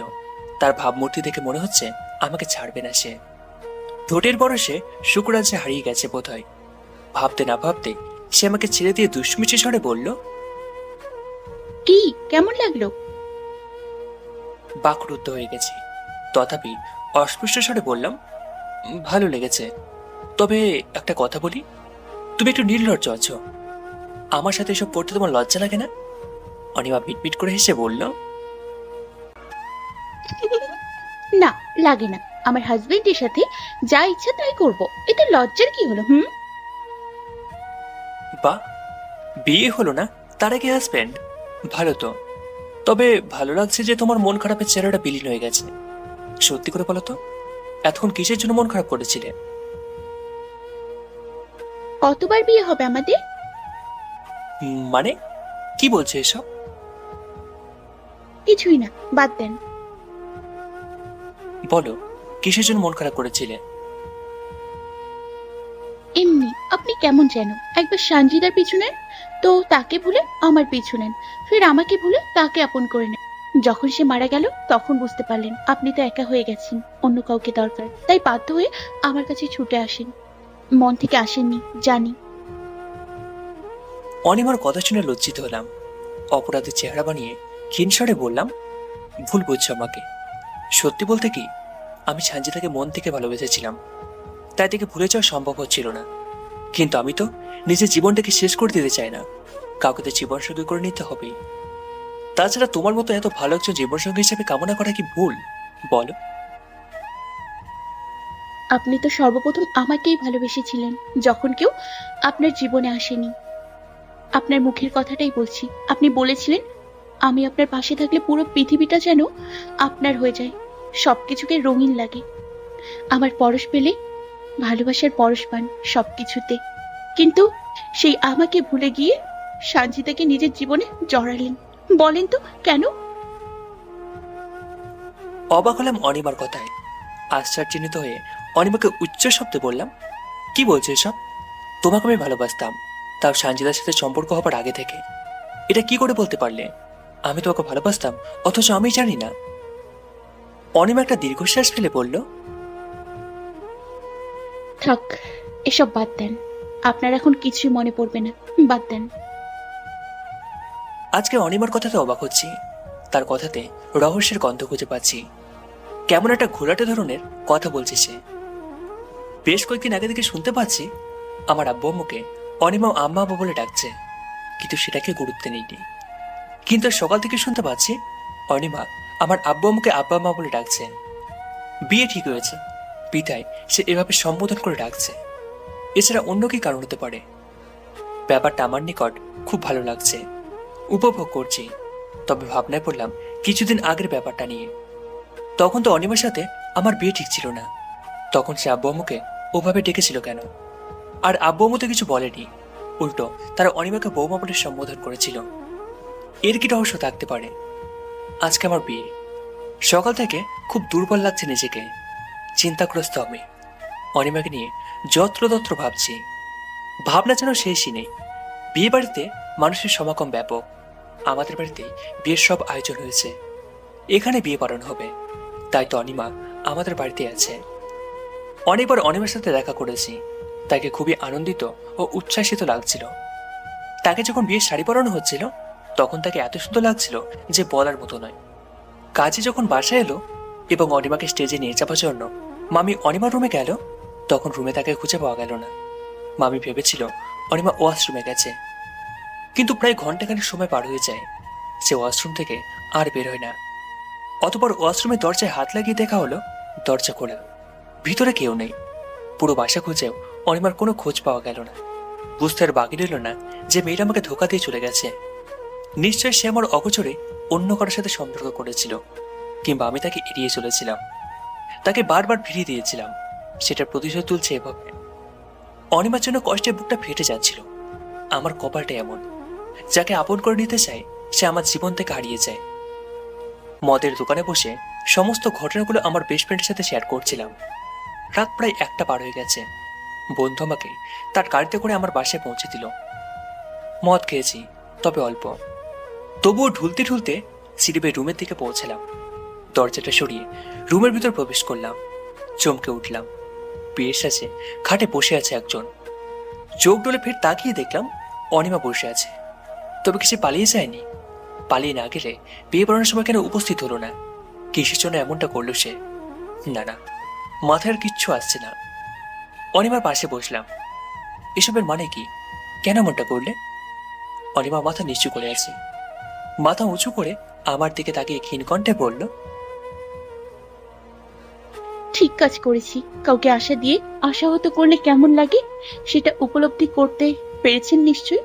আমিও কষ্ট পেয়েছিলাম এর চেয়ে অনেক বেশি, যখন আপনি আমাকে বিয়ের কথা বলে সানজিদার কাছে চলে গেলেন আর আমাকে ভুলে গেলেন। তখন কতটা কষ্ট পেয়েছিলাম সেটা যদি আপনাকে বোঝাতে পারতাম, তবে কখনোই ওরকম ভুল করতে পারতেন না। আমার কান্না শুনেনি? কান্নার শব্দ কি কেন জানি বুঝতে পারিনি কেন আমি ওভাবে কেঁদেছিলাম। বুঝেও না বোঝার ভান করেছিলেন। ইস, যদি বুক চেড়ে দেখাতে পারতাম তবে দেখতে পারতেন আমার বুকে শুধু আপনার নাম লেখা। আমাকে এত কষ্ট দিয়েছিলেন, তবু আমি আপনাকেই ভালোবাসি। বলতে পারি না আপনাকে। কেন পারি না জানেন? জিজ্ঞেস করুন কেন। দম যেন বন্ধ হয়ে গেছে আমার। অনিমার কথায় চোখ ভিজে যাচ্ছিল। নিজেকে সামনে নিয়ে ভারী গলায় বললাম, বলো, কেন পারোনি বলতে? অনিমা তার চোখ দিয়ে দুফোঁটা অশ্রু ঝরিয়ে ভাঙা গলায় বলল, কারণ আপনি আমার হাজবেন্ড। জি, ঠিকই শুনেছেন, আপনি আমার হাজবেন্ড হন। বিয়ে করেছি আমরা আজ থেকে 2 বছর আগে, কিন্তু আপনি এসবের কিছুই জানেন না। কেন জানেন না সেটা কি জানেন? কারণ আপনি 2017 সালটার শুরু থেকে শেষ পুরো সময়টা স্মৃতি হারিয়ে ফেলেছেন। ওই বছরে আপনার সাথে ঘটে যাওয়া সমস্ত কিছু আপনার স্মৃতি থেকে বিলীন হয়ে গেছে। আমাকে বিয়ে করার 3 দিন পর আপনি গাড়ি দুর্ঘটনায় আহত হয়েছিলেন। মাথায় বড় ধরনের আঘাত পেলে 1 বছর স্মৃতি হারিয়ে ফেলেছিলেন। ডাক্তার বলেছিল ওই বছরের কোনো কিছু আপনার স্মৃতিতে কখনো ফিরে আসবে না, চিরতরে হারিয়ে গেছে। আপনাকে যদি এই ঘটনাগুলো মনে করিয়ে দিই তখন আপনি ধাঁধায় পড়ে যাবেন। জোর করে আপনাকে স্মৃতিগুলোর কথা স্মরণ করিয়ে দিলে আপনার মস্তিষ্কে সমস্যা হবে। ডাক্তার এও বলেছে যে আপনাকে জোর করে স্মৃতিগুলোর কথা স্মরণ করিয়ে দিলে ব্রেন স্ট্রোক হবার সম্ভাবনা বেড়ে যেতে পারে। এই জন্য আমরা কেউই আপনাকে বিয়ের ব্যাপারটা খুলে বলিনি। আমার নানা নানিও জানতো, এই জন্যই তো তারা আপনাকে দেখার জন্য পাগল হয়ে যেত। আপনি যেদিন আনতে আমাকে নানার বাড়ি গেলেন সেদিন তারা চেয়েছিল আপনার নিকট বিয়ের কথা খুলে বলতে, কিন্তু আমি বলতে নিষেধ করেছিলাম। জানেন আপনি আমার জন্য কতটা পাগল ছিলেন? আমি যখন ক্লাস 10-এ উঠলাম তখন থেকে আপনি আমার জন্য পাগল ছিলেন। আপনার জোড়াজুড়িতে বাবা মা আমাকে আমাদের বাড়িতে রেখে যায়। আপনাদের বাসা থেকে স্কুলে যেতাম। আপনার জন্য আমি স্কুলে মন দিয়ে ক্লাস করতে পারতাম না। আমি স্কুলে গেলে আপনিও স্কুলে এসে হাজির হতেন। কোনো ছেলের সাথে কথা বলতে গেলে রেগে যেতেন। আপনার কারণে আমি পরীক্ষার সময়ও মন দিতে পারিনি। এ কারণেই এসএসসিতে ফেল করেছিলাম। ফুপা ফুপি আপনার এমন অবস্থা দেখে আমার সাথে আপনার বিয়ে ঠিক করলো। বিয়ের পর তো আপনি সব স্মৃতি হারিয়ে ফেললেন। 1 বছর আমার লেখাপড়া বন্ধ ছিল, কিন্তু যখন বুঝতে পারলাম আপনি আমাকে এড়িয়ে চলছেন, আমাকে তুচ্ছ জ্ঞান করছেন, তখন পুনরায় সিদ্ধান্ত নিলাম পরীক্ষা দেব। কিন্তু আপনার কারণেই ফেল করেছিলাম। যেদিন আমার গণিত পরীক্ষা ছিল সেদিন আপনি বলেছিলেন আপনার বাইকে করে যেতে। আমি চেয়েছিলাম সিএনজিতে যেতে, কিন্তু আপনি আমাকে জোর করে নিয়ে গেলেন। কিন্তু কি হলো, আপনার বাইক নষ্ট হয়ে গেল। এতে করে আমার 20টা মিনিট লেট হলো পরীক্ষার হলে পৌঁছতে। আর আমি পরীক্ষাতে ফেল করলাম। জানেন ওটাতে পাশ করলে আমি নিশ্চিত ভালো রেজাল্ট করতাম। আপনার জন্যই পাশ করতে পারিনি, আর আমার লেখাপড়ার স্বপ্নটাও গেল। এত কিছুর পরেও আমি আপনাকেই ভালোবাসি, অনেক বেশি ভালোবাসি। অথচ আপনি বারবার আমাকে উপেক্ষা করেছেন, কিন্তু আমি তো আমার স্বামীকে উপেক্ষা করে থাকতে পারি না। যখন মন চেয়েছে আপনার পাশে ঘুমানো তো ঘুমিয়েছি অসংখ্য রাত, আপনি টেরই পাননি। কোনো কোনো রাত তো আমি আলমারিতে ঢুকে পড়তাম যখন আপনি ঘুম থেকে জেগে যেতেন। যেদিন আমি প্রথমবার আপনার অমতে শারীরিক সম্পর্ক করলাম ভেবেছিলেন আমি কতই না নির্লজ্জ বেহায়া। আমারও তাই মনে হয়েছিল, কারণ যে মানুষটা স্বামীর ভালোবাসা দুরাত্রি বাদে কখনো পাইনি, সেই মানুষটা কিভাবে স্বামীর অমতের দেহের স্বাদ নেবে বলুন? তবু আমি ধৈর্য ধরতে পারিনি। ভেবেছিলাম আমার ভালোবাসা পেলে আপনি সঞ্জিতাকে ভুলবেন, কিন্তু কি হলো তার উল্টোটা। ভাবছেন আপনাকে এত সব বলছি অথচ আপনার কোনো সমস্যা হচ্ছে না কেন? এর কারণ আপনি 3 দিন পূর্বে ডক্টরের সাথে দেখা করেছিলেন। ডক্টর যেসব টেস্ট দিয়েছে তার মধ্যে একটি রিপোর্ট ছিল আপনার ব্রেন স্ট্রোকের সিরিয়াস ভাবটা কমে গেছে। পুরনো স্মৃতি মনে করে দিতে গেলে সমস্যা হবে না, তবে যে স্মৃতিগুলো বিলীন হয়ে গেছে সেগুলো কখনো স্মরণ আসবে না। আর একটা সত্য কথা বলি, রাইসা নামের যে মেয়েটি এই বাড়িতে এসেছিল এবং আপনার সাথে নাটক করেছিল সবই ছিল আমার প্ল্যান। রাইসা আমার বান্ধবী, আমার কথা মতো সে ওসব করেছিল। আমি জানতে চেয়েছিলাম আপনি কারোর সাথে সম্পর্কে জড়িয়েছেন কিনা। রাইসার মাধ্যমেই গোপন সত্যটা জানতে পেরেছিলাম।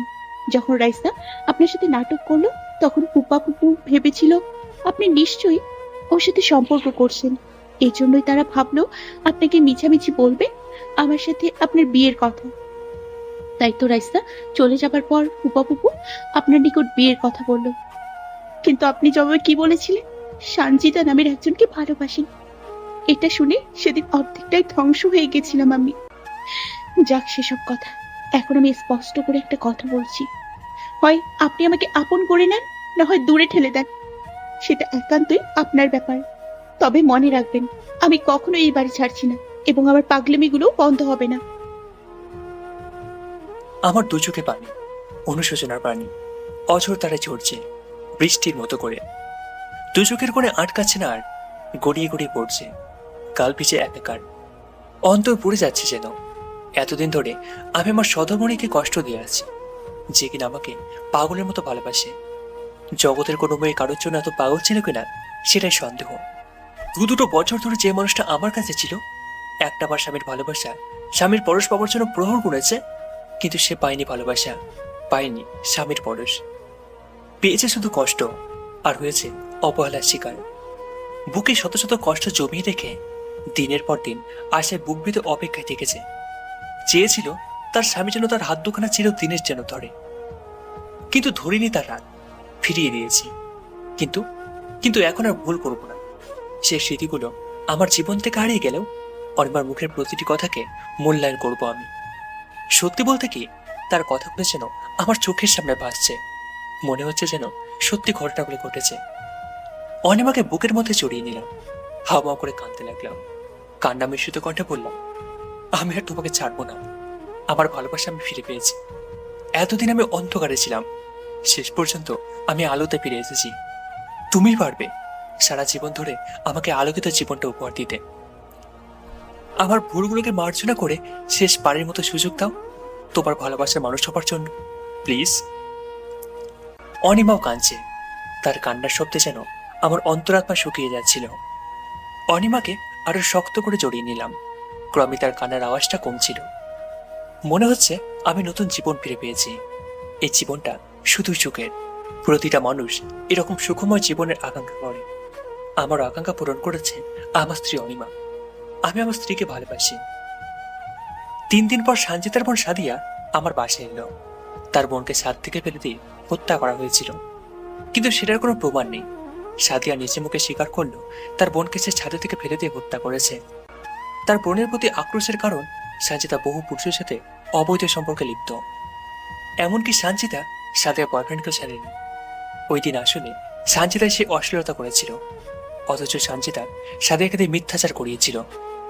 সঞ্জিতা আমার সাথে সম্পর্ক ফিরলে তার লাভই লাভ, কারণ সে যে আবদার করতো সেটাই দিতাম। তাই তার বোনকে টাকার লোভ দেখিয়ে ওই রকম মিথ্যা জবানবন্দি দিতে বলেছিল।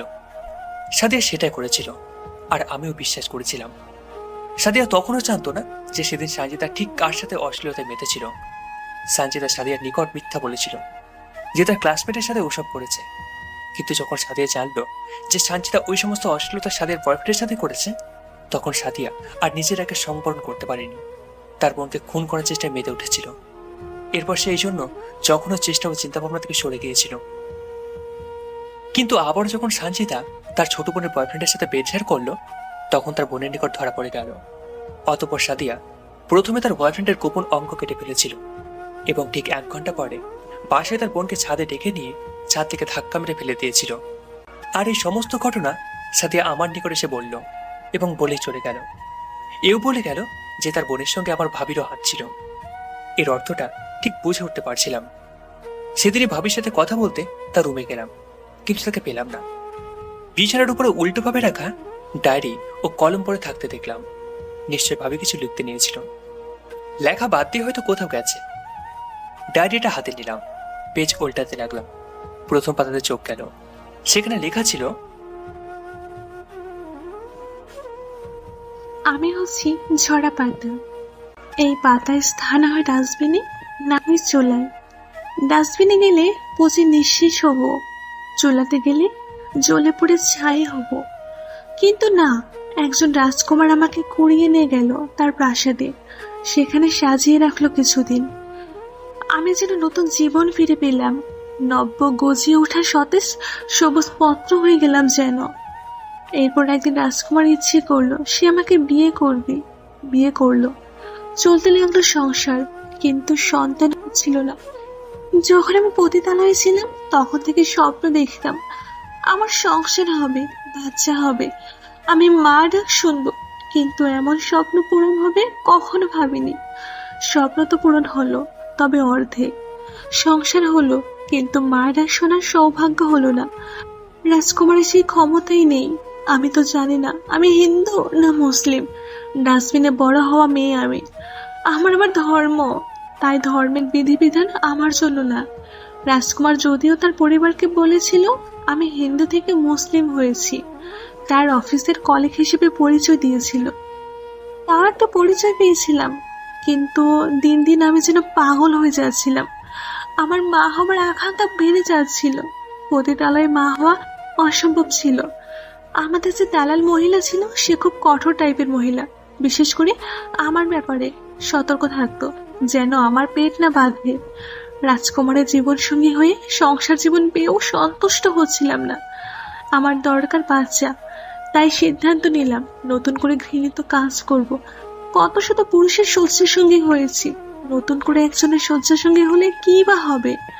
আমি রাফাতের শয্যার সঙ্গী হলাম, তাও তার প্রেমিকার হাত ধরে। তার প্রেমিকার জন্মদিন উপলক্ষে রাত্রিতে তার শয্যার সঙ্গী হয়েছিলাম। ওই রাতে রাফাতের ভালোবাসায় আমি মা হবার সৌভাগ্য অর্জন করেছিলাম। আমার রাজকুমারের তো অসুখই হয়নি, তার যে ভয় ছিল, সে যে অক্ষম এবং একজন পতিতাকে বিয়ে করেছে, এসব সবাইকে জানিয়ে দিলে তার মান সম্মান হারাবে।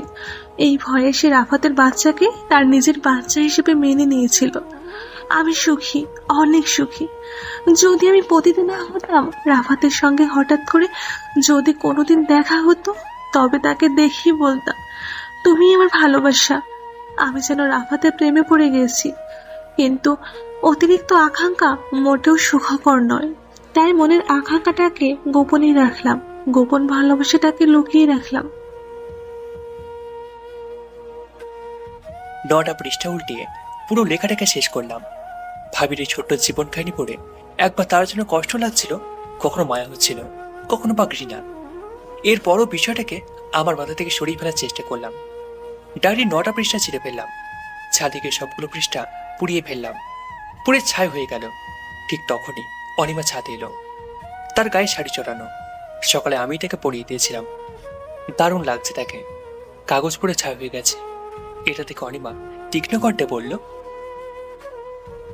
যদি আমার প্রতি তোমার ভালোবাসা, আমার নাম এবং আমার অস্তিত্ব তোমার হৃদয় থেকে এভাবে পুড়ে ছাই হয়ে নিঃশেষ হয়ে যায়, এরপরেও মনে রাখবে আমার হৃদয়টা বারবার জপে যাবে তুমি শুধু আমার, তুমি শুধুই আমার। আপনারা ভালো থাকবেন, সুস্থ থাকবেন। আজকের মতো বিদায় নিচ্ছি, ধন্যবাদ।